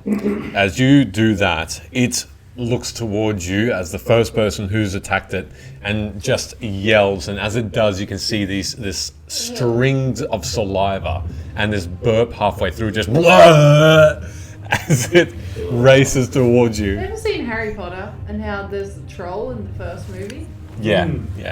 That scene disgusted me for years. This is worse. As one of its, the plank of wood it's got is going to try and slam you twice. So let's see if it will do so. The first one is a 22 to hit, Absolutely. and the second one is an 18 to hit. Yeah. All right. No, just let it happen. Silvery barbs. That's a So reaction. on the first or the second roll? Let's say the first. Okay. So I just have to re-roll again, yeah? And take the lower. Yes. That's a higher. So that would be a 24 on the first one instead, so it still hits. Yeah, I'll just call out, don't hurt the cat, and I'll just take the advantage. Sure, no problem.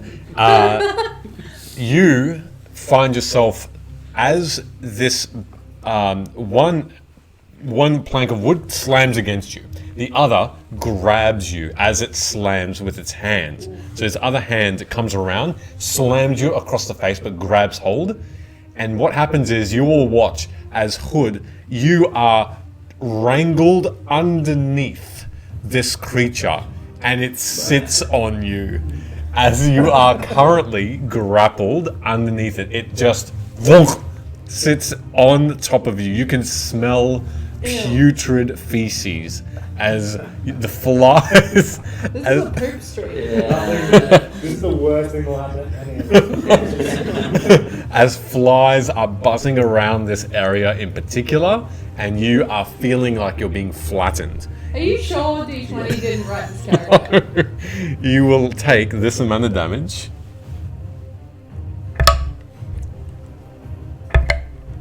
Whew, 15 points of damage for those 2 attacks, as you are now considered grappled.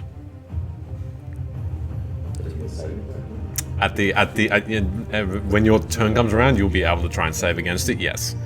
Okay. With that in mind, On you first. Yeah. that's all it's going to do for now. So you are considered. Yeah, we'll just keep you there for that time. Considered pooped. Yeah. Velo, you're up, and you notice that just you can only see like the hands of Hood. It's flat, and he's just flailing about. Oh, Bello doesn't laugh. Boy, I do. Oh god. So looking at this creature, you mentioned there are a whole bunch of swords. Yeah, there are swords stuck in it. There's some arrows stuck in the really flabby bits. Is there one that looks particularly deeper stuck in than any of the rest? You can make me. It's still within that 10 minutes. You notice that there is a long sword that's particularly stuck in. Yes, Right. in the back shoulder blade. Right there, I'm going to concentrate on the metal of that longsword. I'm going to cast Heat Metal. Okay. Right, so I don't think I have to roll attack for that. I think it's just concentration. So any creature in physical contact with the manufactured metal takes 2d8 fire damage when you cast the spell. All right. You can use a bonus action going forward to just cause the same damage unless it drops or removes the metal. Sure. As you watch this, the metal piece goes red, and you watch you hear this, and this creature just trying to, with a very short, stubby, fat hand, just try and grab it without success. And you roll the damage for me. Get off him. Yeah. 12 points of damage. 12 points. Okay. Massive. Ha! Get it? That was a joke. As you watch this, the metal is red. The stone giants and the fire giants and the hill giants are all, they're all cheering, slamming their mugs against the wood. Very, very much enjoying this initial interaction. Is that all you're doing, Velo? That is all I'm going to do. And then it's you, Luna. Yeah, cool. So I'm going to move 5, 10, 15, 20, 25, 30. I'm going to head on over here. Yep. That's far enough away from them spikes, right? Yes, it is. Awesome. It's a faint sound of a cat burying That's poop me in the trying to get background. Yeah. Scraping the ground. Scraping the ground. Oh my god. I don't deserve this. I'm going to then concentrate for a moment on my necklace, and I'm going to open my eyes, and they're going to look all shiny and focused and scary, and I'm going to cast Guiding Bolt straight at this thing. Wash meat. Yeah, let's go with that. It doesn't have to be a spell. It doesn't smell like washed meat.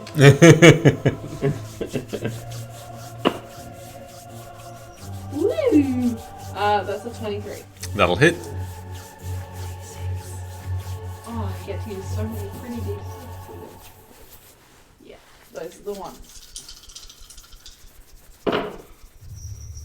Oh, yes!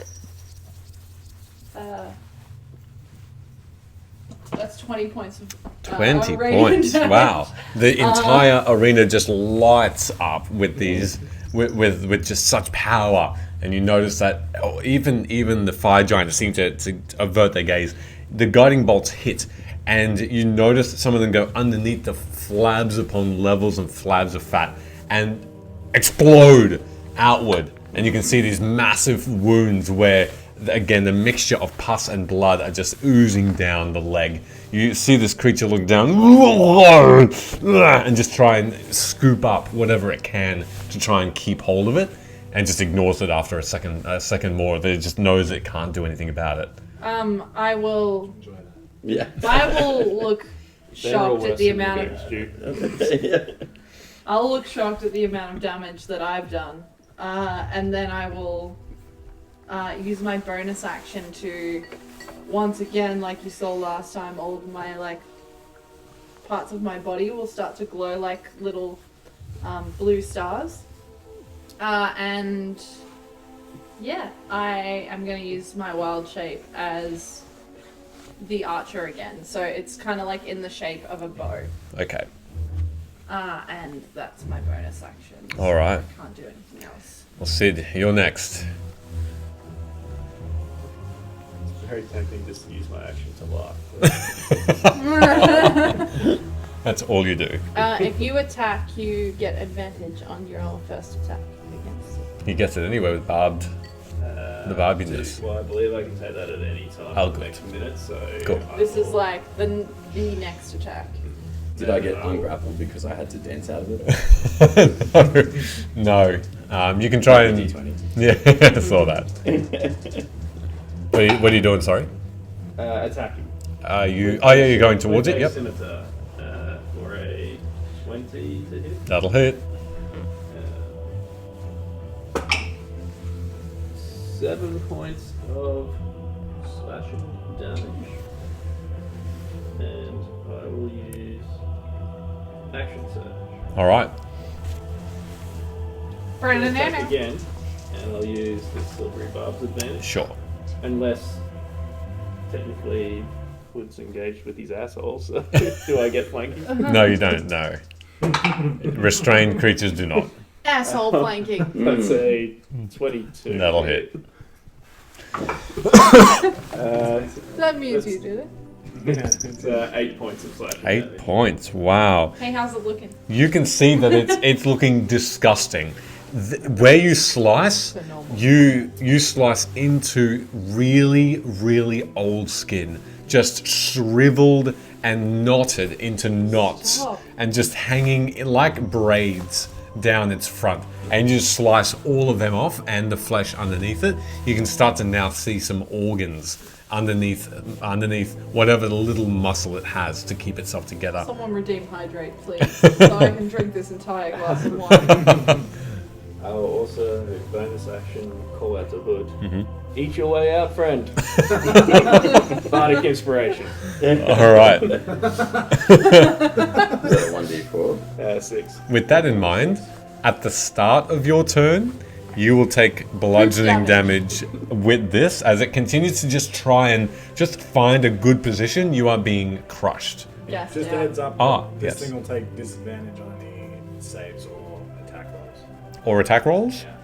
Creatures suffers... Oh. No, this Oh. isn't necessarily of it attacking. This is just an effect from Everyone, being please. actually like... Drink with me. Yeah, sure. There's 3. But thank you.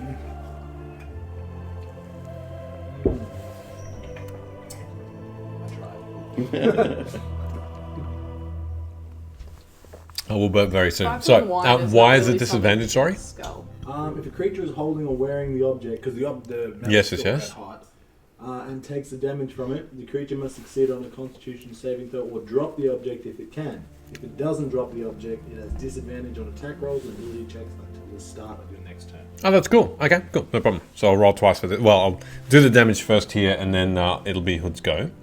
So, start of your turn, Hood, you will take 13 points of bludgeoning damage. You Are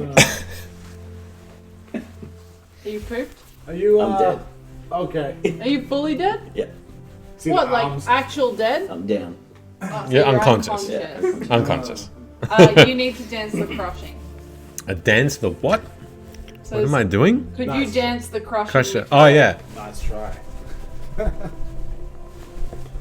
That's actually just Valor getting freaky on the raid. That's how I just dance. Yeah.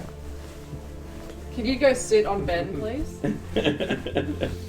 All right. So that was that. Enjoy.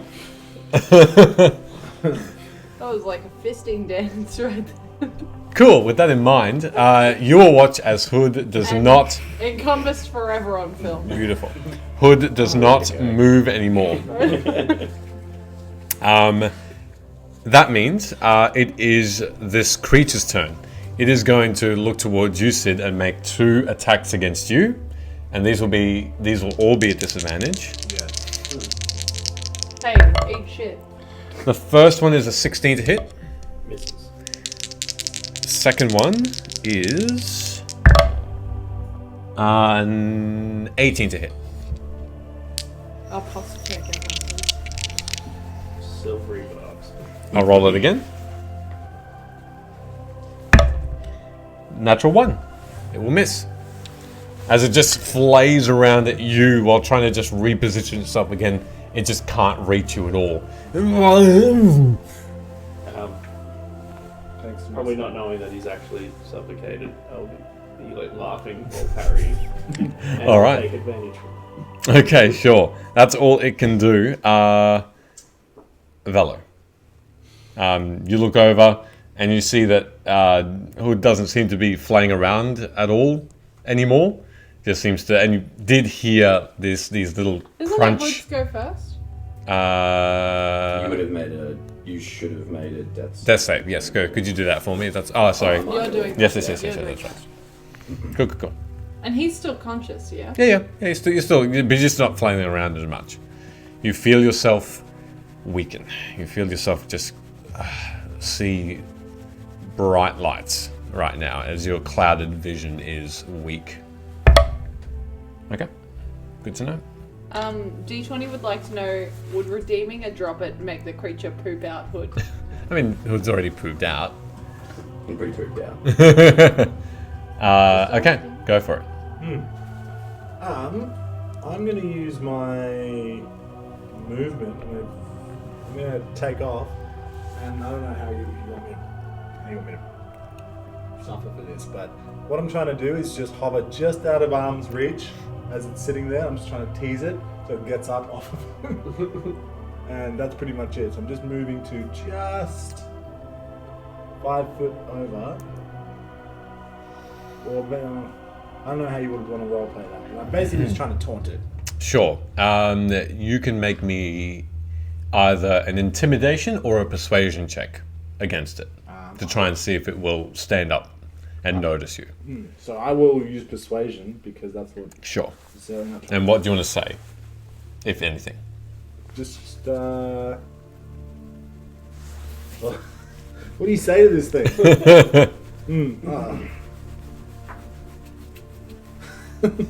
I don't know. Come here, big fella. I'll give you a bath. Something like that. Okay. You have some. As I'm flapping, I'll say, "Excuse me. You have something gross stuck to your ass, please." Okay, sure. Make a persuasion check. Good golly.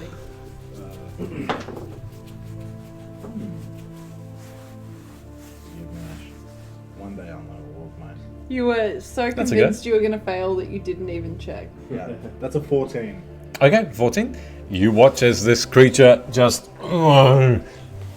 uses both hands, one of them just slightly leaning onto Hood's neck, and then getting up, and then the other hand just on the leg on the other side, and you feel and you can see these great big fat fingers, sausages fingers, just lift up, and it did seem to work. Hood is underneath, and you can see that there's a little bit of a dip in the earth where Hood is.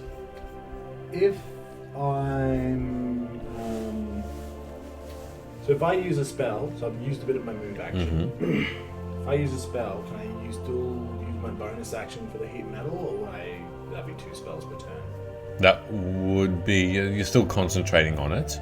Right. You're not recasting it. You just. Yeah, you're not maintaining recasting it. Correct. So it's okay. It's okay. All right, cool. So in that case, I'm going to look at one of the 2 splayed hands. Yeah.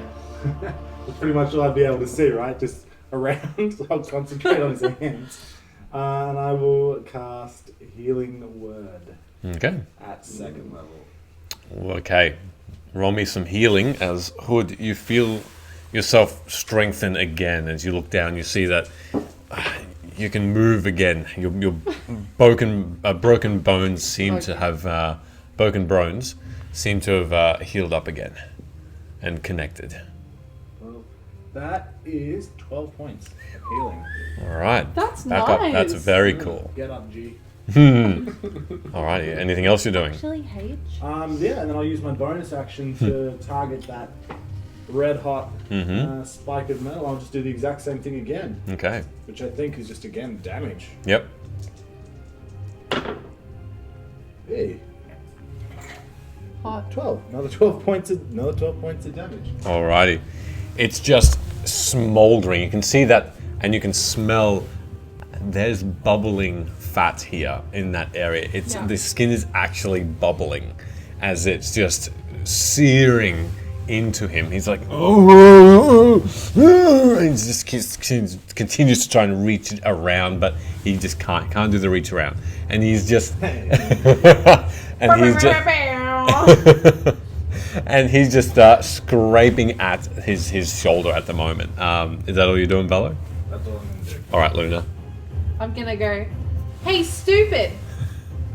And then I'm gonna be like, What? Yeah. Everyone else turns. I'm gonna be like, laugh uncomfortably. And then I'm gonna cast Guiding Bolt again. Mm-hmm. So big, radiant flash of light. Mm-hmm. Oh, one thing that I tough thing.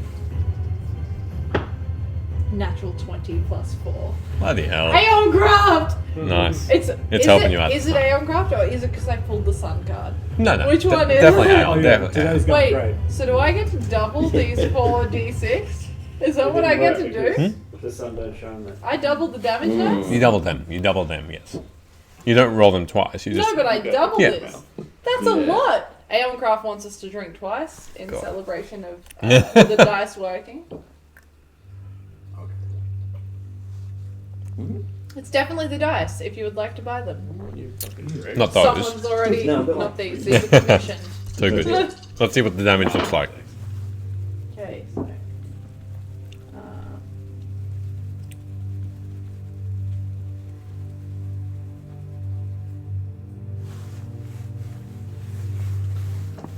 22 points of radiant 22? damage. Damn.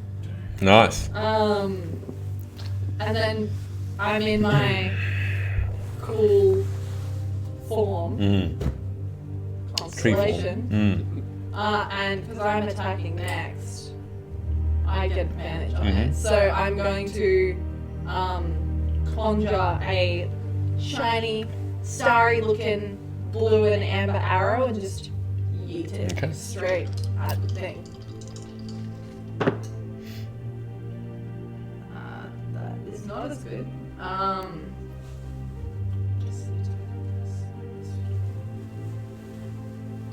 Sorry, it's under my bonus action. It's a 16 to hit. Hits. Yep. It's a big lumbering thing. Doesn't move very quickly to avoid things. 7 points of radiant damage. Okay, you watch again as this explosion and sizzle in the air as fat just starts to melt off of this thing. Instead of this pinkish flesh, you see this white and black as a simultaneous just melting of the skin and the fat and a burning of it just encompasses its entire body, and it starts to really just bellow as it just flays around. Anything else you're doing? Saying, yeah, over here, dum dum. And then it's your turn, Sid. You want me to go over there? Is it being flanked now? Yes, Sweet. Then I will attack with my second. go for it. 16. Hits. And that will be 6 points of slashing damage. All right, again, slicing down one of its great big boobs just gets sliced open. It just again that dangles down. What a titty slice. Yeah, and it just opens up muscle and putrid stink. Okay. Plus 2. And then I will bonus action give Bellow some bardic inspiration. don't know what to say. This thing. I don't know. Slice the other two. So inspiring. Although this time it is your turn, Hood.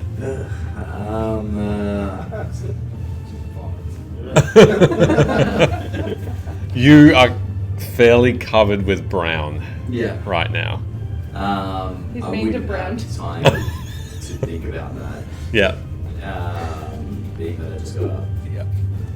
And I broke McDaley for a second. instinctively I'll make an attack. Yeah.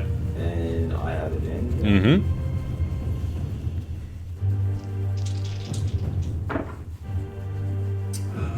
It's 15, so 20. Yes. 30. Yes. Uh, Hits.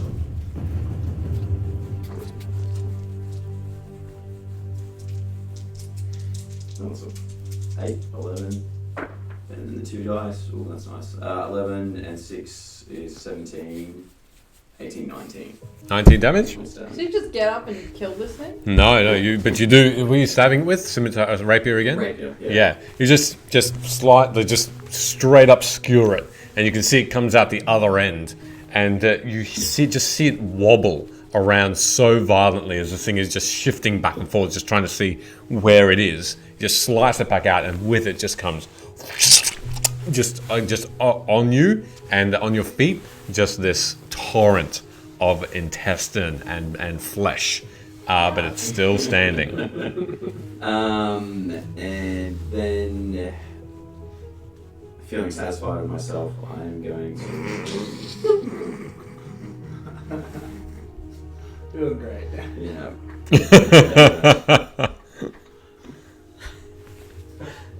I like how everyone lost it except for Ben, who's increasingly disappointed. And yeah. I'll move. Are you moving away like that? Yeah. That will have an attack of opportunity from Washmeat, unless you did fancy footwork away. Okay, cool. How does that look?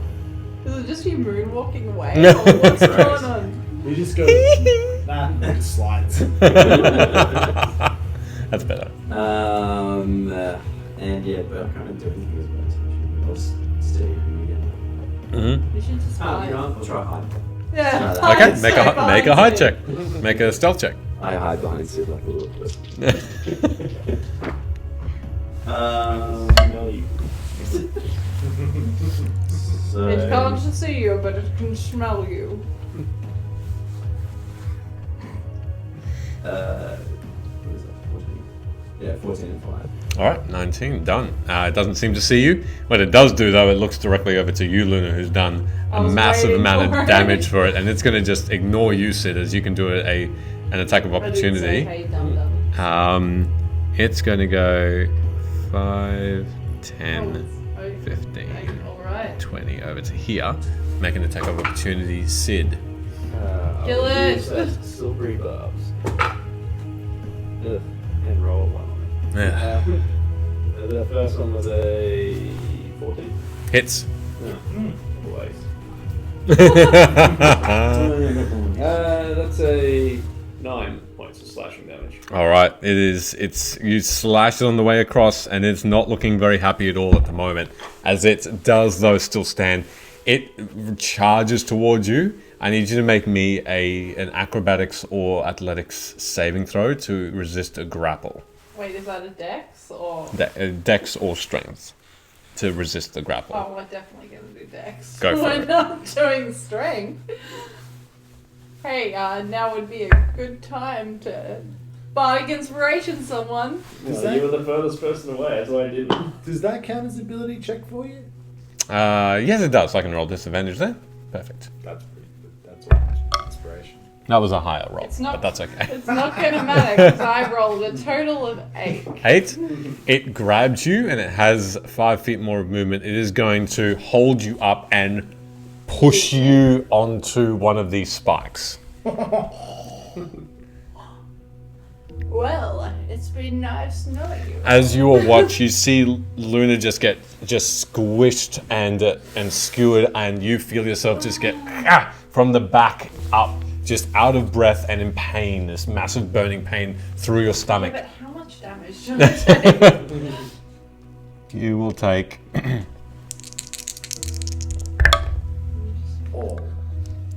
12 points of piercing damage, as it's and you are considered incapacitated from this thing.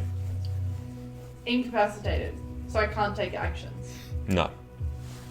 You are considered incapacitated. You feel yourself just get you are in shock. Are my feet touching the ground? Yes. Okay. Yep. The toes are just touching the earth as it turns towards you all and just yells out this guttural growl. And that's all it can do. Valor, you're up. Cool. So because I'm flying already, I should have movement of 55, right? Yeah. Yes. So I'm going to fly through the air. 1, 2,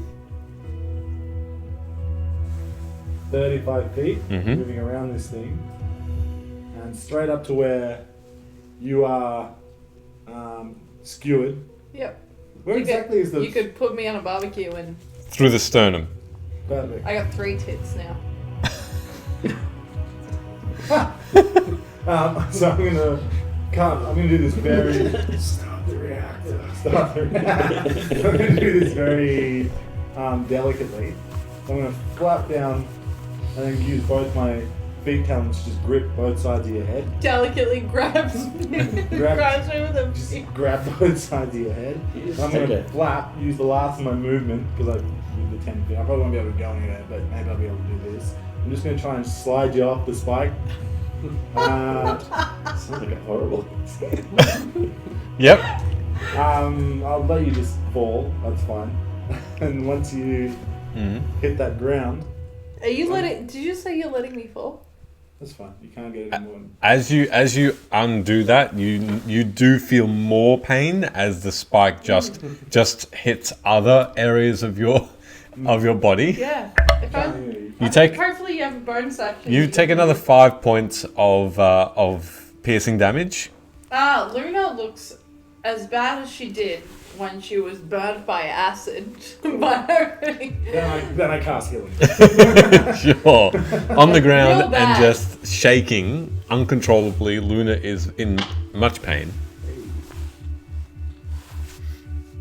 Yeah. Better be good. Use 11 points of healing. 11 points. For goodness That's gracious. actually really good. Nice. Oh, I'm fine.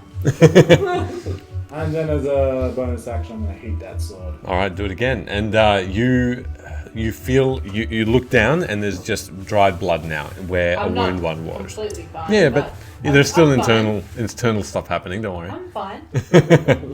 You're welcome. Don't get any of that ground in your wound.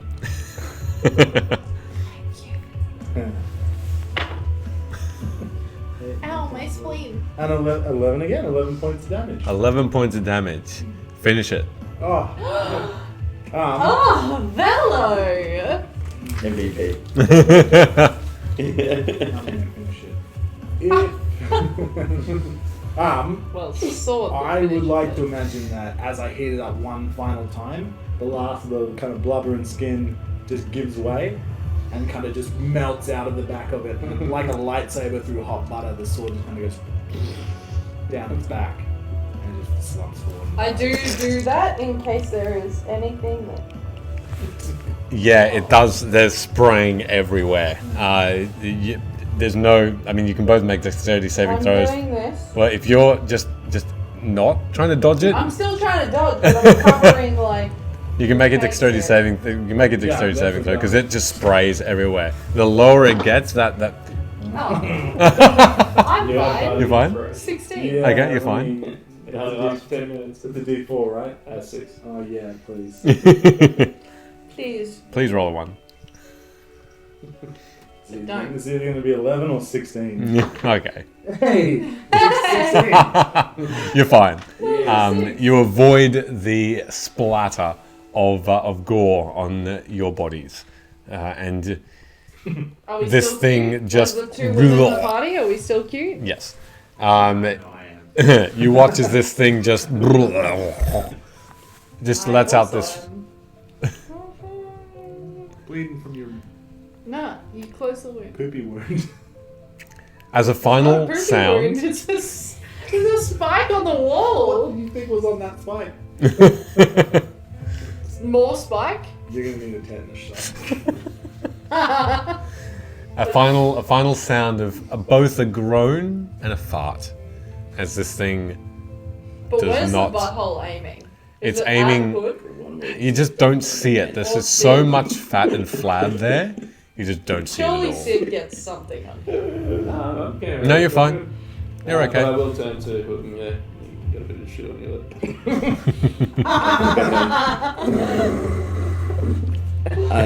And I'll use prestidigitation to I clean want his to face. hydrate with.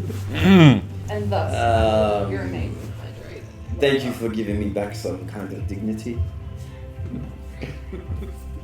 I'm not too impressed right now. You might not ever want to show your face around Wave again. Well, hopefully this just stays between us and the fire giants, which I so sorely want to talk to this person now. What the fuck is this? Yeah, good point. Turn around and As you're speaking, you have to speak over the sound of a roar of satisfaction. The cheers and the stamping and the bellowing in your favor is just deafening, and there are coins being thrown down towards you. There are pieces of meat that are being dropped into the sandy dirt in thanks, as your entertainment was so glamorous, and you are cheered and clapped. I'll yell out to the fire giant. So now that your wife's dead,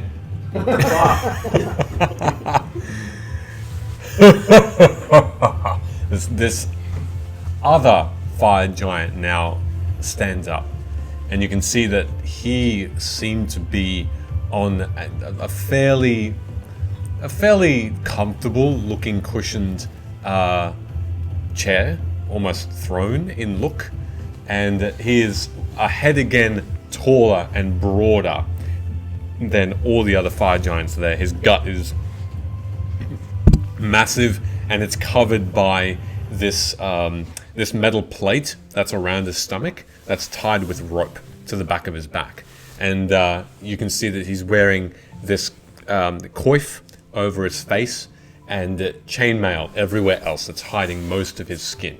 His hands are gloved. We and just need to quickly thank the dice casters for raiding us. thank you so much, Dice Thank you so much, Casters. dice casters. Hello, everybody. Hey, if you're one of the people that came from us, we are a Dungeons and Dragons screen. We stream every Tuesday at 6:45 p.m. Australian Eastern Standard Time. We're all horrible people, so. Hello. You can see this fire giant now rise, and with what looks to be a warhammer, two-handed, and just polished and beautiful in its make, holding it, just leaning on it slightly. Welcome to Wove. I'm Gorslag. Here, you have passed. This city has been overtaken by us.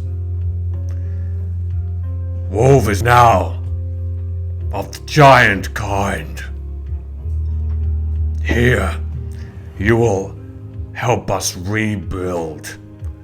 The city is closed, and you may not leave. Was that a joke or was that? What was that? Have us. Here, we will grant you audience, and we will discuss your tasks ahead. You will tell us in our private rooms about outside and what to expect. What's it look like? Well, what are we doing? What it looks like? The fire I giant? assume him, yeah.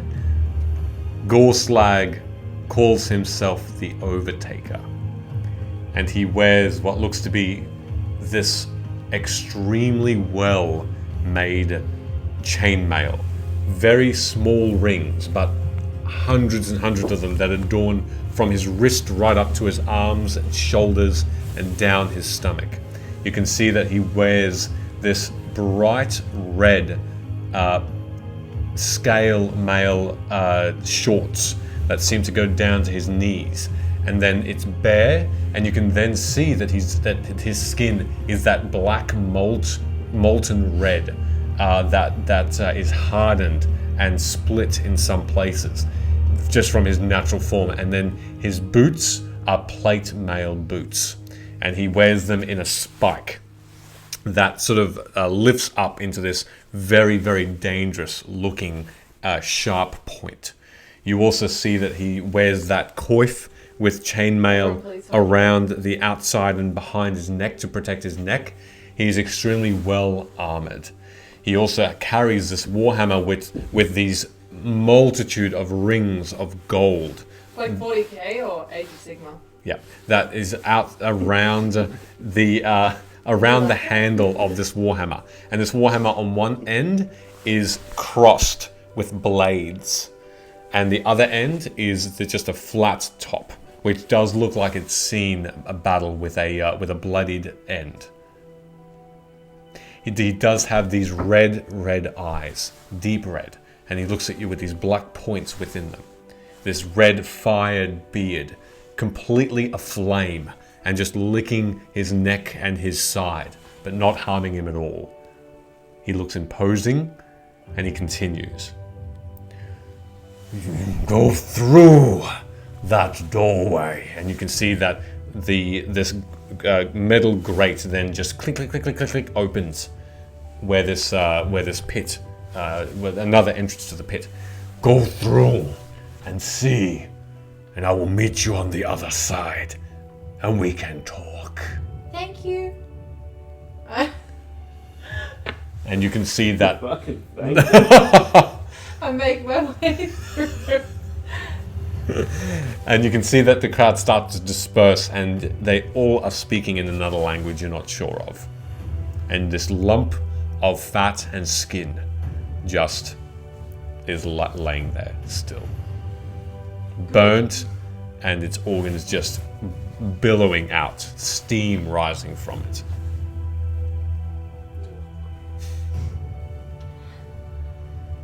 That was really Yes, let's. Maybe we won't tell this story. bad. Who would we tell anyway? Correct? No, I mean, our stories in general. I'd tell my parents. Are you gonna tell them about this? Probably. Can I have a quick squiz on the way past this lump? I guess if there's any weapons or anything that look half decent. Yeah, sure. Make an investigation check to see your quarry. I'm Freaking going out. to do a similar thing, but just of the battlefield that had been. If there's any valuables on any of the other contestants, I'm assuming that have tried to. 18. 18, nice. Yeah, no, that's a good way. As well. Do I still have my bardic inspiration? You didn't use it? Yeah, no. As long as it hasn't been 10 minutes. since Correct. the You fight? can roll with. We can roll with I advantage. didn't lose it when I went down. No. No. So that is an 11 now, and 15's not too bad. Investigation? Yeah. Yeah, 15. 15. So first of all, Sid, as you look around, or at this creature, how specific are you getting? Are you turning over these rolls of fat? Are you just having a look on the outside of it, of things sticking out? I will try to find a handle or something that's poking out, even if it's a crappy looking weapon. If it doesn't have poop on it or something like that, I'll try and use that but I'll be standing back. Okay. You notice that there is a. It looks like it has the rope around its ankle does seem to be intact.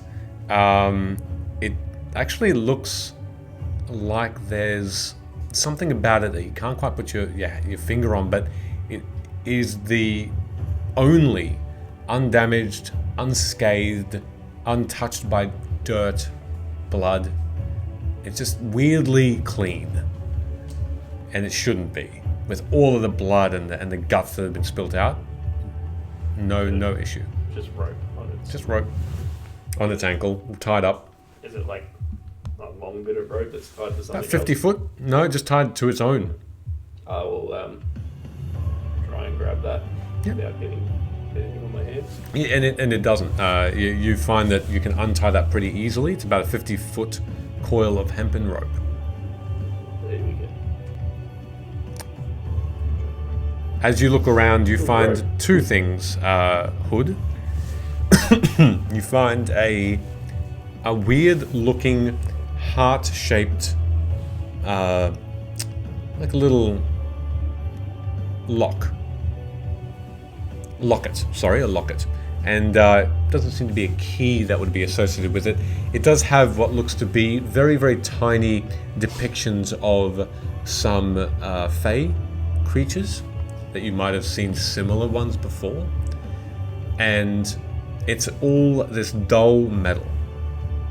And it's probably about the size of your fist.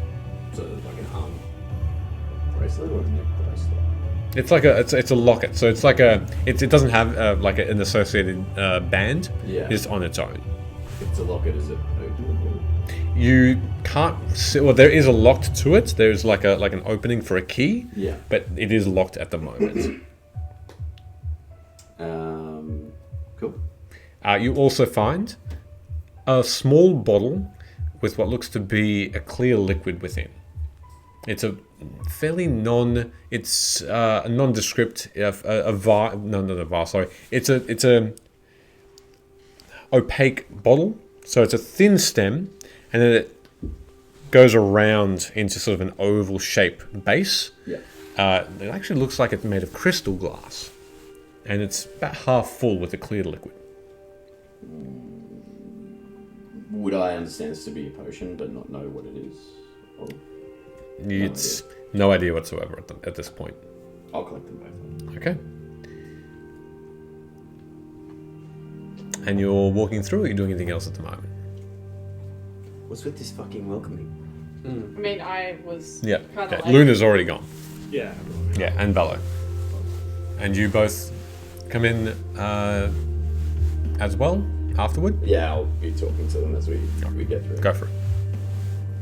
Maybe we should invite them around to our place and beat the fuck out of them. Yes. See how they like that. Is this how they make friends? I say we say whatever we need to get out of here, and then They can just teleport through the wall. get the hell out of here. Well, yes, roll. Jeez. That's fair. That's fair. Wove. Wove does not seem to be the pleasant place that our friend before Salted has. Yes, I think a lot of the bodies out there were meant to be guarding the walls. Medea was really nice. Fuck. I don't know. Yeah, no, she definitely gonna die. I must Why? admit, No, we can't kill her. She sent us into the shit pit. perhaps she's in a shit pit I don't of her think own. she knew. I think she knew. I think she Yeah. did know Luna. I But don't know, I'm really good at reading people's energies and auras, and she seemed pretty fine to me. perhaps she has to act this way because of these guys. No, that- she just seemed really tired. Was that room not giving off an aura? A shitty aura? It A was- brown aura? It was warm. It was. Yes. Was it warm? It's I was. When I Hood don't know what starts happened there speaking, for a I moment. just like... Whoever healed me, thank you. I'm assuming that was Bella then. That was me, yes. Thank you. You, I don't have any. yeah, I'm glad that's not how you died. Okay, I would adequately say I was shit mixed. To be honest, it didn't look like the first time you'd done that. I've been in some dirty places, but that is a new experience for me. One I would like to not relive. We shall never speak of it again. I'm pretty sure you will, but this is okay.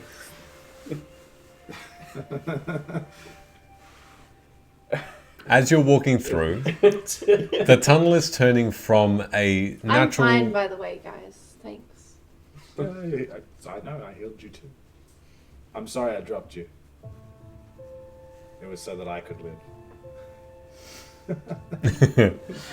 Luna doesn't do that. Yeah.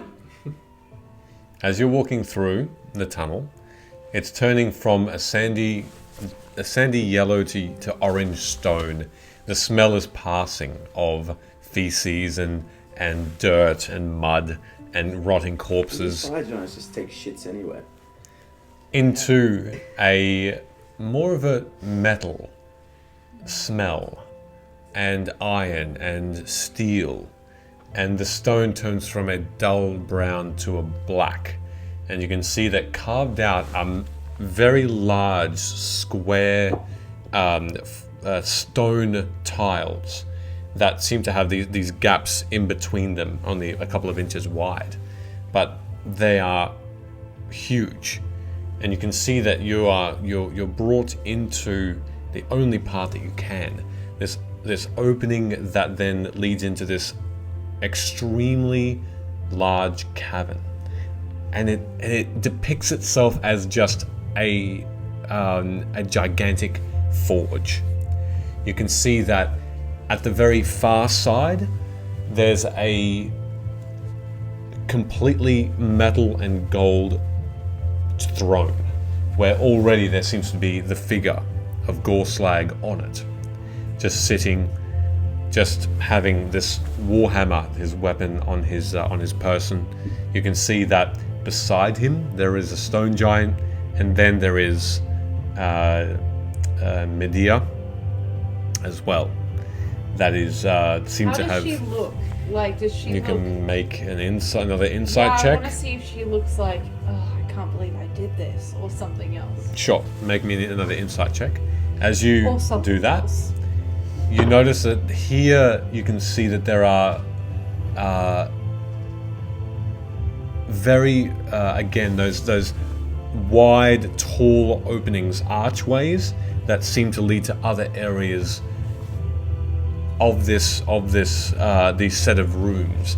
The cavern ceiling is also tiled with this stone, and you can see it just go over the top in this beautiful dome shape, and it's all lit up, and you can see that the forge, which is to the left of the fire giant of Gorslag, is lighting up this entire space, and it's reflecting off this stone, and it is actually a beautiful sight. This forge itself, this extremely round and beautiful looking well, which seems to have a few bellows. There's no one actually working the forge at the moment, but it's still red hot. There are multiple fire pits and pools of water that you can see that can be used to cool the metals that have been forged as well. And as you just silently move forward, you can feel your footsteps on the hard surface. You can hear the footsteps as well echo in the cavern. What was the insight check? 12. A 12? Okay. I'll send you something.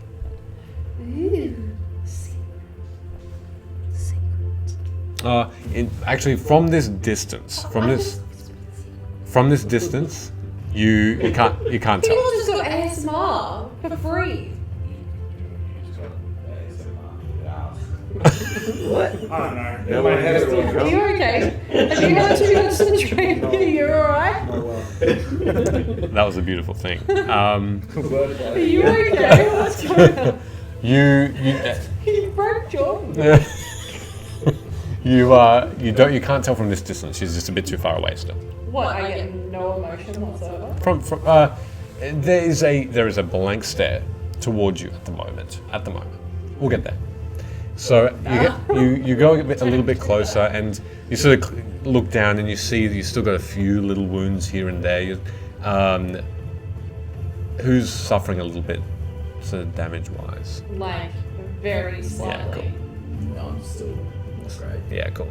Yeah, Hood, you're sort of limping a little bit, so you can all tell that there's still a little bit of of pain there.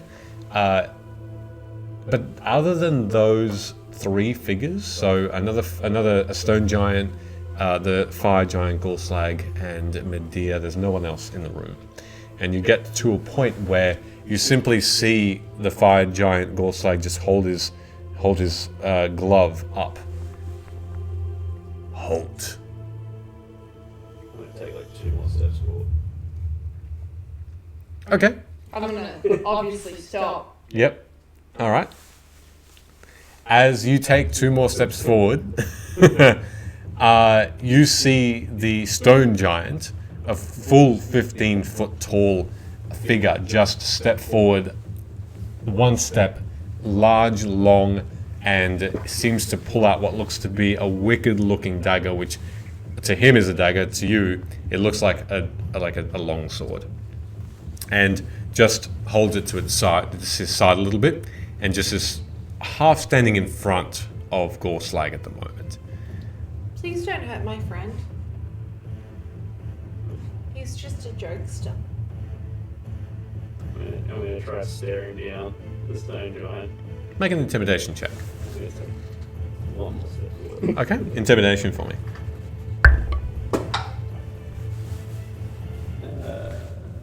15. A 15? He doesn't seem to... In fact, when you take that 1 more step forward, he does shift in front of you, and again in front of the fire giant lord 1 more time, and just continues to look at you.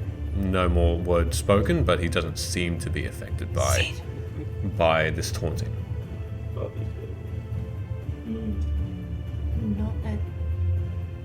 Not at your health. Not the risk of your health. Welcome to Wove. Thank Sucks. This is an interesting way to welcome guests. I thought by now you'd be assumed. You are not guests here. Well, I mean, we're not from here, and we're passing through. We're not staying here, so I guess technically that would make us guests. Then be done with the pleasantries and get to the point. What my friend here, means to say is thanks for having us temporarily.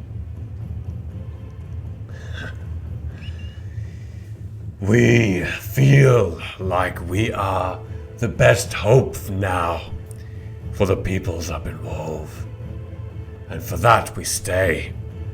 We help. We rebuild. We allow them to work, to live here. But we will take ownership now of their city. And we have. I see Medea here has brought you here without the knowledge of your plight. Thank you, Medea. More and more, we receive help from the outside world.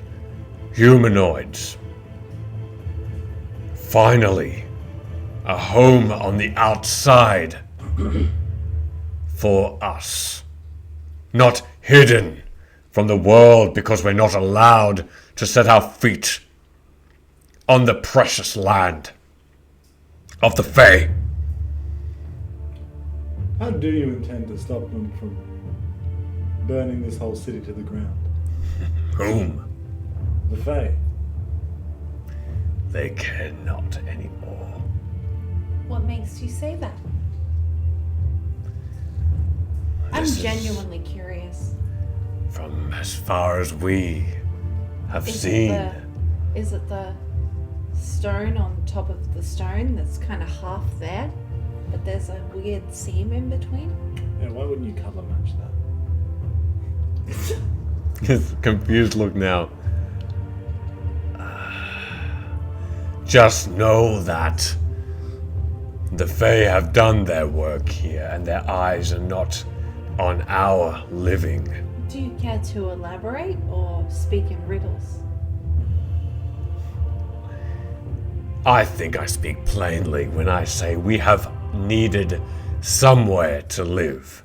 And the mountain inside is now no longer safe. Well, no one's arguing that you need somewhere to live. I agree, you do need somewhere to live.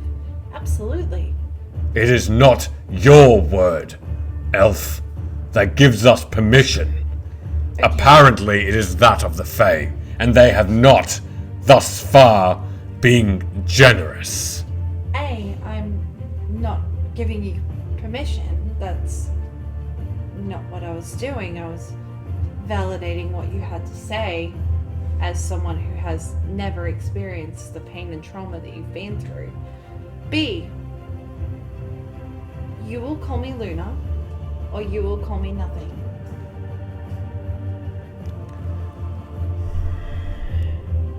And I suppose you all have names as well that you wish to announce. Ligma.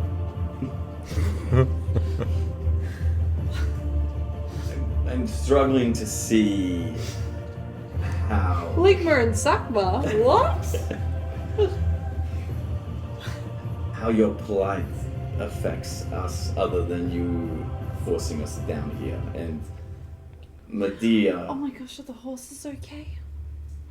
like your questionnaire at the beginning of the gate, you probably should have added that in here, that we're gonna go into an arena. Like, do I accept that? No. Thank you. You'd probably have less dead people if you told them that. Medea doesn't respond, but Gorslag does. He says, Medea is the peacekeeper here. Bless her heart.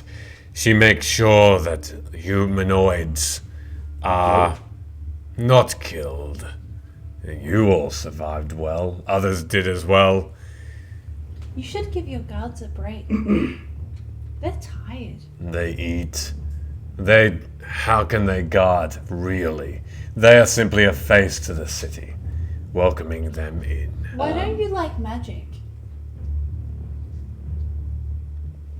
I'm still glowing at this point, technically.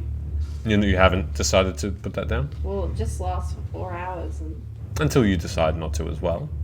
You can shut that off. with the almost being dead, Sure. I probably wouldn't remember that I did it. Cool. Okay. He still doesn't seem to take any notice, but he does respond to the question. A rule that has been made so that there's no uprisings.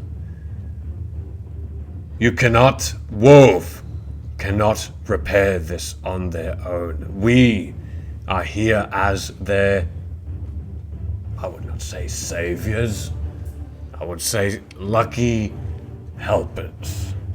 Can I tell you something? Fuck is it? Please ignore my friends as they laugh. Can I tell you something that I told Sid once?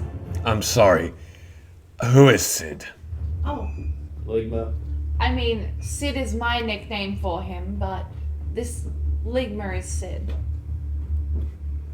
And something that I once told Ligma is not everyone is evil or out to get you. Sometimes there are kind people that genuinely want to help, and when we approached the city, we genuinely wanted to help. In fact, if you ask the peacekeeper, I even gave her food to give to your people, not for anything in return, but just to help you after seeing what had happened here. So I don't quite understand why A, we're being punished, and B, why you're treating us like we're like evil. We haven't done anything wrong. All humanoids We and genuinely wanted to Fae are allies, and the Fae and us are at odds. Yeah, but none of us are Fae, so why treat us like we're evil? The first was just entertainment. The reason you are here, Well, Is- then we can put on a show how for you. dare you interrupt? Well, Now, I see. There may need to be a second demonstration. Unless you choose to stay silent until you are spoken to. You humanoids, historically, have always been side by side with Fae. We have not come here by choice. We have come here with an opportunity. An opportunity to live on the outside. And we are taking that quickly, swiftly, and out of the eyes of the Fae where we can. Because if we do not, we will die. Down there is nothing for us. Nothing. Tremors will still happen. And we will still die where you all live. Why do you have that luxury? You do not know of our story.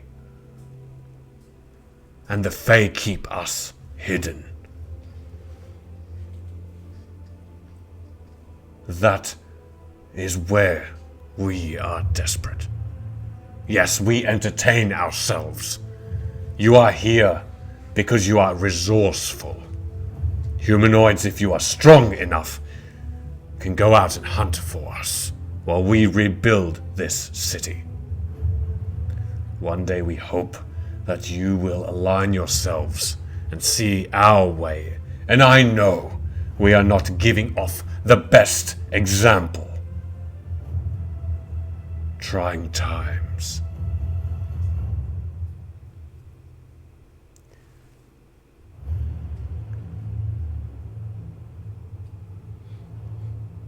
He just expectantly looks at you. May I speak? There's just an acknowledgement nod now. I didn't mean to interrupt you. I don't think we gave you any reason to think that we were trying to harm you at the gate. We were trying to be helpful. Also, can I tell you an expression that my family taught me when I was young? It's just a long pause and Watching silence. every boy in this corner of my peripherals just react like Emily's gonna get us killed. So there was this thing that my mom told me and that my dad told me, and they told me separately, but their parents told them. And basically, my dad told me, never be so kind that you forget to be clever. Which makes sense, right? You shouldn't be so nice that you forget to look after yourself and take care of the people around you. And then my mom told me never to be so clever that I forget to be kind. And that kindness is really important to people around you, because sometimes you can come off as too clever and you forget to show empathy and care towards the people around you. And when you put them together, it's kind of like a catch-22, if you've ever heard of that phrase. But maybe you should take that advice. Maybe you should not think the worst of the people that express kindness at the beginning, if they're not Fae, of course, because they seem to have obviously always been awful to you.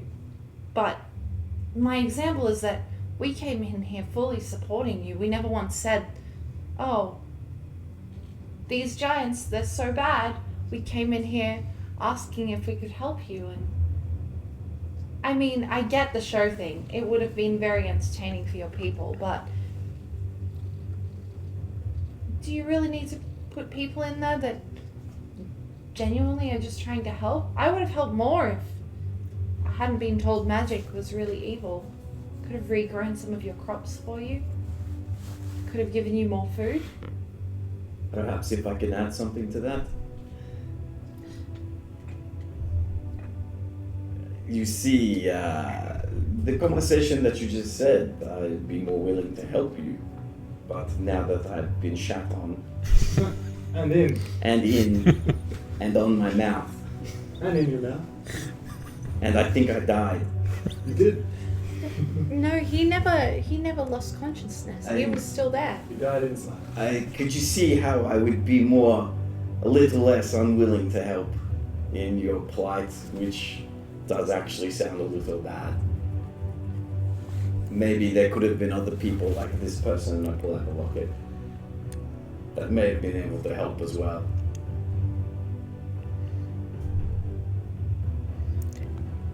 Medea could speak for us. We entered this city genuinely in support of the giants. We didn't fight once. We didn't argue. We had a jovial drink with some of your friends, and we never tried to reinforce that we were ever better than anyone. We just wanted to help you out. We experienced your culture. I drank like 2 liters of goy. I think I got going too. She just undid everything I did. I see. And Medea has. Are our horses okay? Medea just pops up and says, "Yeah, they are fine." She quickly looks over to Gorslag and just her head goes down a little bit. And he continues, "I can see how our outlandish and barbaric ways in your eyes has prevented you to trust us. The welcome was not one of pleasantries. We are a peoples that are threatened, so we outwardly feel this.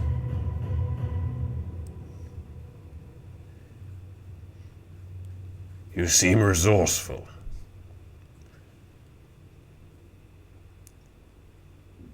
Perhaps you can lend your resourcefulness to me as a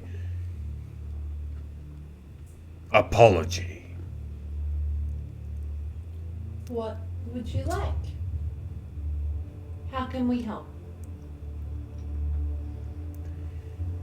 I'm just gonna look at Sid and I'm gonna give him a look of shut the hell up. Don't freaking say anything. Shut up! That's what my eyes say. Okay. Can you make me an insight check?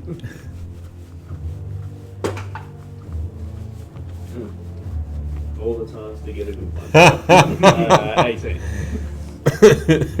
Luna is staring daggers at you, definitely, that you can notice, and there is certainly a message of keep it down, keep it cool. Keep it down.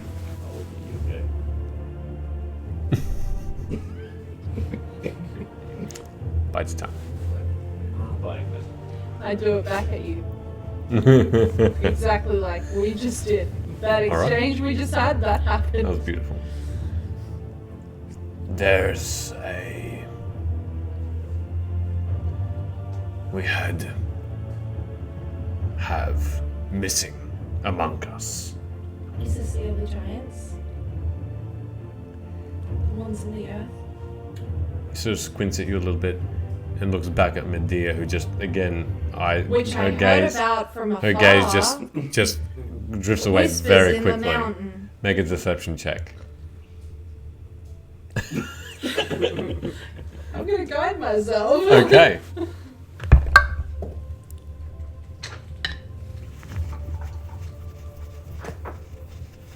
Okay. Deception. 17. Okay. He looks towards you, and for a second he looked suspicious, then he said, Like I said, resourceful. I look at Medea and I'm like, No. They have indeed vanished. Would there be anything that you would be aware of outside of Wove that would uncover or be similar to this phenomenon that you can share? Well, I write letters to my parents every day.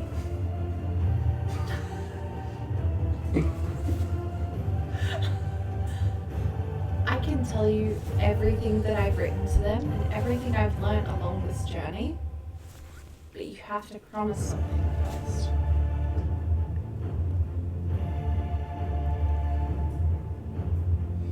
He looks at the finger, just squints at it for a moment.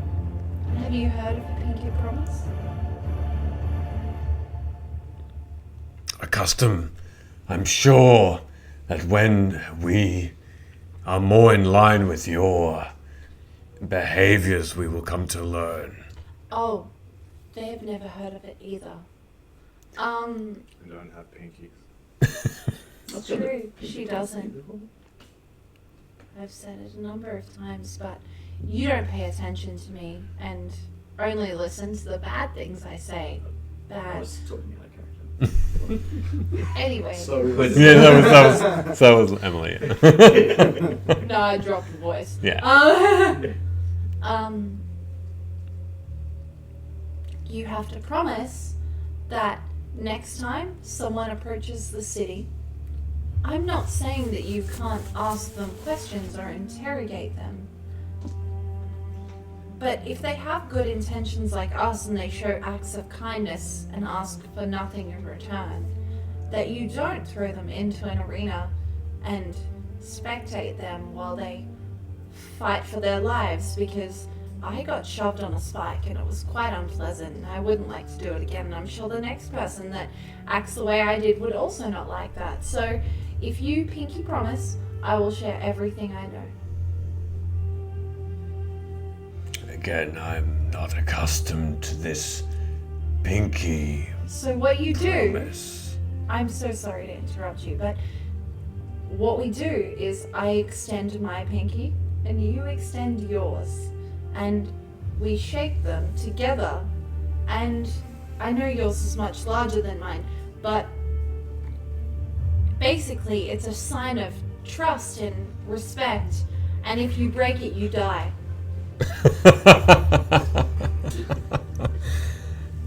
Again, another deception check. I can't use the same one. No. No, this Do is I just... get an advantage because I've told this lie to everyone I've done it to?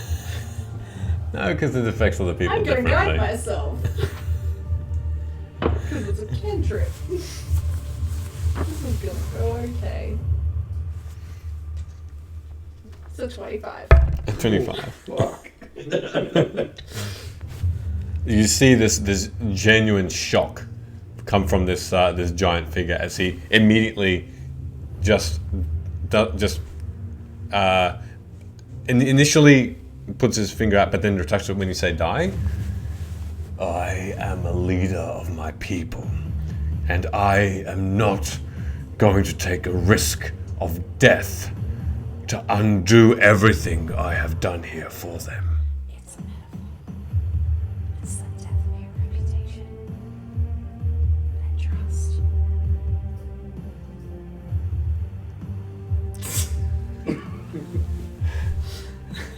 Well, it's true. You don't actually die. Like, It's a metaphor. Perhaps Also, just a bonus thing that you could maybe do. Allow your guards to bathe. They're hungry and tired. new and fair information. You can hear that rumbling in his voice just I have no shake useful information. the earth. Yeah. I will consider that if that is what you need. And this large hand very slowly, very suspiciously, Don't tell them that it's genuinely a metaphor. I want them to be scared of me. your hand, as it moves closer to his, becomes hotter. His hand is almost, again, that molten lava. As your pinkies touch, you feel this sizzle. How much damage though? Okay. Not much. Okay, good. Not much. So I'm already damaged. But you do take damage. Dies. You take 3 points of fire damage. Oh, I'm dead. No, I'm joking. I'm sorry. I'm joking. I'm sorry. That's great. I had to do it. But you do feel, you feel the burn. You feel that it's a just searing pain upon your hand. Oh. And it seems to pinky promise. No, blow on it. And then directly in front of you, with a wave of a hand of Medea, it seems as though about 5 feet before you lies a desk that's shimmering. Your height, and then it becomes solid. Oh no. Behind it, a chair, where slumped over there seems to be a skeleton in a robe, a reddish robe, and some items on top of this desk. And this fire giant, he says, "Thank you, Medea. Here is Real clean. what we did find when we were digging for our kin." And I'd like for you to all to go to your ardent roleplay, please, so that you can have a look. What And I'm are going you to- about to do? You have shit-eating grin face on. No, Hood had that. I was Wing. trying to find a place to make that joke. I don't think that was grinning. You're grimacing. You're shit-eating grimacing. I'm a grimace. Yeah. Oh, right. You should see the desk as we you do. have the Well, card. we should, but I did not load the app before playing. Hey, if there's a mod in the chat, please, ! Arden. And using Ardent, you can go into this and see in AR the scene in front of you. A slumped over body, which looks to see, and it seems to have a few items on the desk. It seems to have what looks to be a globe of some sort, a book of some sort, a crystal, weird white crystal, and Is it white or blue? a bit of both. And it has also a stick, it seems, at the hand of the bony fingers that are the appendage of this creature, of this humanoid skeleton. You can't see its face. Its face is slumped, Is Gorslag with us? just sitting beyond. You can see that this thing seems to be, this desk and this scene in front of you seems to be shimmering a little bit, as though it's solid, but sort of wavy, as though it's still an image of some kind before you. Gorslag does say, "We found this thing, and Medea was concerned. We left it undisturbed, but it did emit power that we do not understand, and we were concerned with it was the cause of the tremor." Is he talking about anything specific in the scene? He seems to just be pointing to all of it at the moment. Still seated. From him, this desk is about 40 feet away.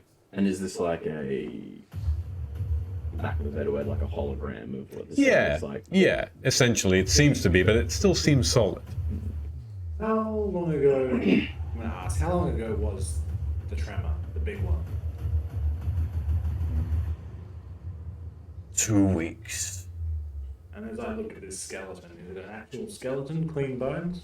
and all that. Make a either perception, or if you want to get closer and touch and feel or look at it, it's investigation. I'll roll perception. I'll instinctively walk up a bit closer to it, and the guards don't. And I'm going to take a closer look at a couple of things. As I'm scanning it, since now we're starting off on a better foot, is there possibly any kind of healing we can get for entertaining's sake? 23. 23. You don't want Okay. your resources to be unprepared. There is nothing of danger here, and you seem to heal yourselves well in the pit. Now, observe. As I'm walking around. So you're going to make me an investigation, Yeah. please. 5 times. Do you see something different? Who do you see?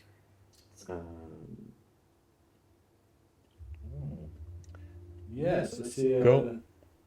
No See problem. a different thing. You see different things. different thing. So to your view, you see some things looking, oh, and I'll also, obviously, for the purposes at home, spectators, you will have a look too. Velo, you look at these, the difference, and that is that they do sort of give off a different shimmer. Sorry, Hood, go for it. Oh, that's okay. 18. 18? Yes. Same for you. You notice something different as well as you go around. Are you touching, feeling? My inkling was to actually look at the pile of books Okay, sure. and just kind of like see if there's a theme in what he's reading here, The book is closed at the moment. or like titles on the front. Nothing, blank. Does my ancient Elvish? There's nothing on there. There's just no writing on there at all. You can see if you can touch these things, or if you don't have to. But I would like to be specific. I would move on then to. It's like a. I don't know if it's a chest or like a. Maybe it's not a book actually. That's to the right. It's of just me. another book. Yeah. Is there anything there? Same thing. This guy likes to read nothing. It's a little classy. Just the bound, the outside seems to be just not. It doesn't have anything on it. And then I'll go to the big thing in the room, the orb. Okay. It looks like it's a fairly multicolored orb. It looks like it does give off a weird looking shimmer about it, it seems, but that's all you notice at the moment, just by looking at it. You haven't said specifically about Did you touching know it. we can buy followers? All right. Holy crap. Is it totally clean, the corpse? It seems to be clean. Very much so. I'm going to turn to Gorslag. Mm-hmm. I say, it can't possibly have been this man if it was, well, whoever this was. If it's been 2 weeks, there should still be some decay. You of all people should know that. You stare at a room of decomposing bodies as your primary source of entertainment. We are aware that this is unusual. Not just the corpse. We feel like it is not this being, whoever it was, that caused the tremor, but what is about the scene. Something. I'm going to pick up the hat, the one that's resting on the skull. Mm-hmm.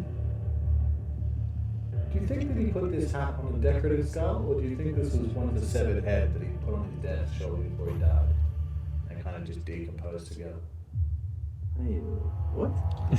That's a really strange question. Maybe it's just an ornament. Could be. It could be either one. What is with the wand? Let's have a look at that.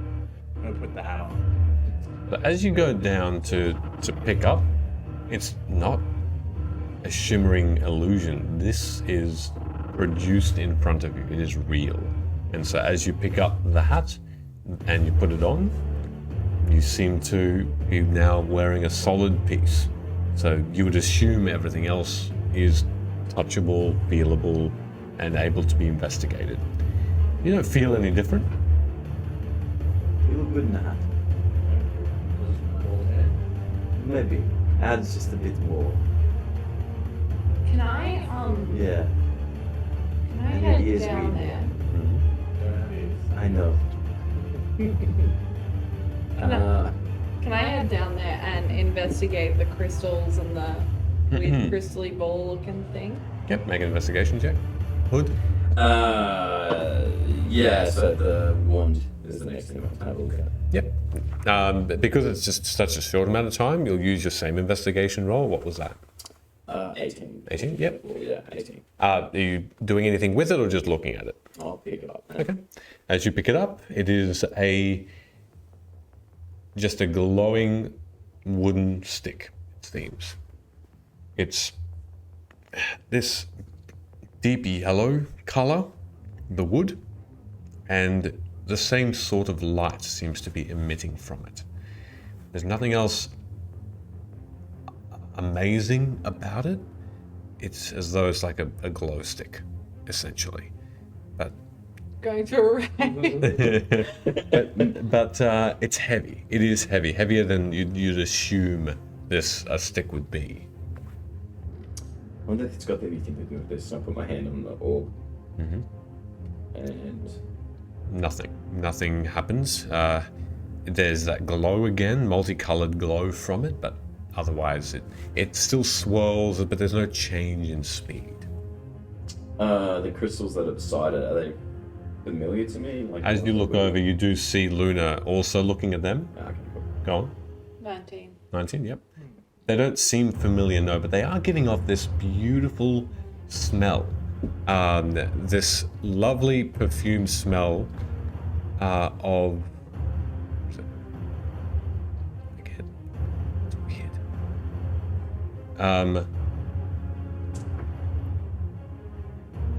Of the safflower. You need to correct yourself later. That's let right, me know. safflower. I'm going to then cast Detect Magic to see what I can pick up on Okay. this area. All right. As you do, you can check as well, as yours have changed.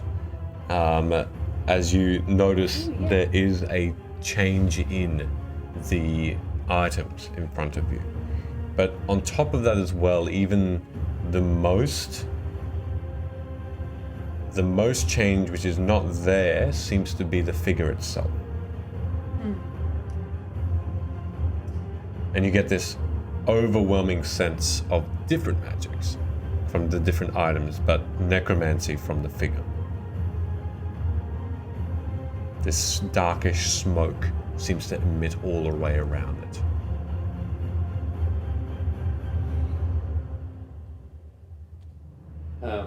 This whole time I'd be making direct eye contact with Medea, looking at her disapprovingly. All right, no But problem. sexily, right? No, just So Is she what? trying to avert her gaze or anything? Only from Gorslag. She doesn't seem to be. She seems to look at you, and then look back at the scene. She doesn't. It's now just almost like a conversational look that I you like have. Steely gaze on her, so every time that she looks up, the eye contact hasn't broken. Yeah, cool. Okay. Has this guy's like tappings or clothing look familiar to the guys that we fought in the bathhouse? Doesn't seem to be. No, it doesn't seem to be. Those had black cloaks. This is more of a reddish, dark reddish one. Is there any sign of what actually killed him? Are you touching, moving the body to have a look? Yeah. All right. As you If I can, Yeah. I'll assist. okay, as you both sort of look around and investigate, make me a medicine check now, both of you. Medicine's not very good. If only you told someone what you were doing. What'd you get? 7. Okay. I rolled an 11 and I got so 12. A 12, okay. Using both of your knowledge, you're slightly moving this skeleton around. You don't see anything on the back. The spine is intact, the back of the ribs, but then something catches your eye, Hood, and you look through the back and you see that one of the ribs seems to be damaged. And you then both sort of, you notice each other moving the skeleton from the slumped position upward and then back on the chair that this figure was slumped on. And as the skeleton looks back, you see this abnormally tall skull. And within, you see three things very quickly. You see that two of the ribs have been completely just torn inward and just almost half bent, half just as though someone has either bludgeoned them in that particular spot, and it's almost to where the connection is between the top, so where the sternum is, and the sternum itself as well is just completely just pushed aside. You then notice that there is a fangs all along the mouth, and these fangs are white as the moons, and they are all intact. And then you see within as well a wooden stake that is embedded in a still beating heart.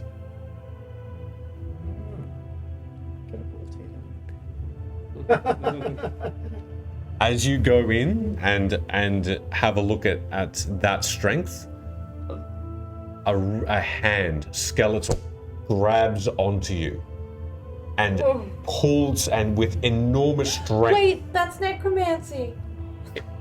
And with that, we're going to leave it there for tonight. As that announcement by Luna. Well done. Excellent. Hey, we need to announce the winner for Aeoncraft.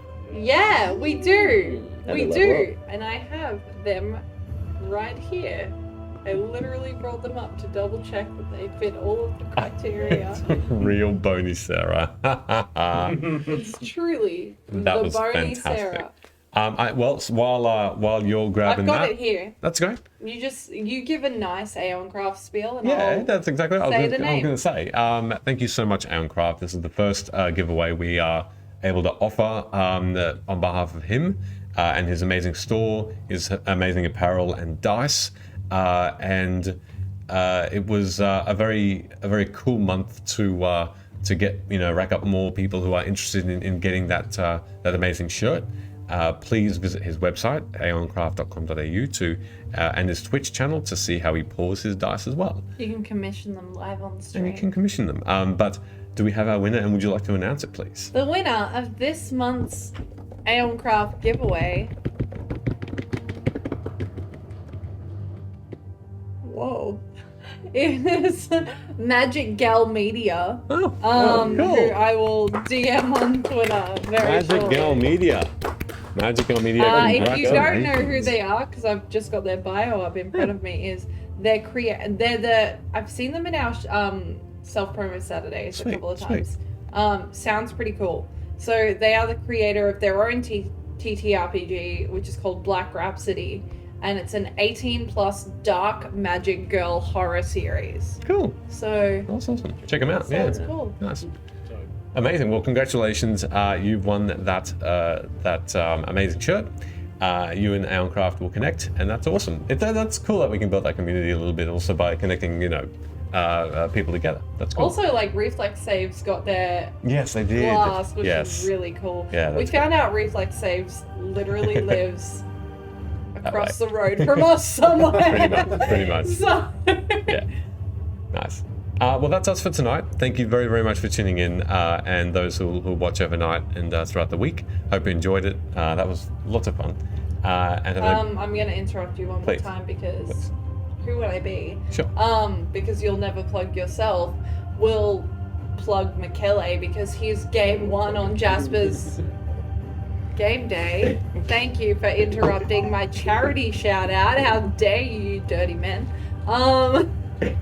But if you enjoyed tonight's session and you wish you could play with a DM like this, who creates shit monsters, then you can bid Literal. to be a part of his game.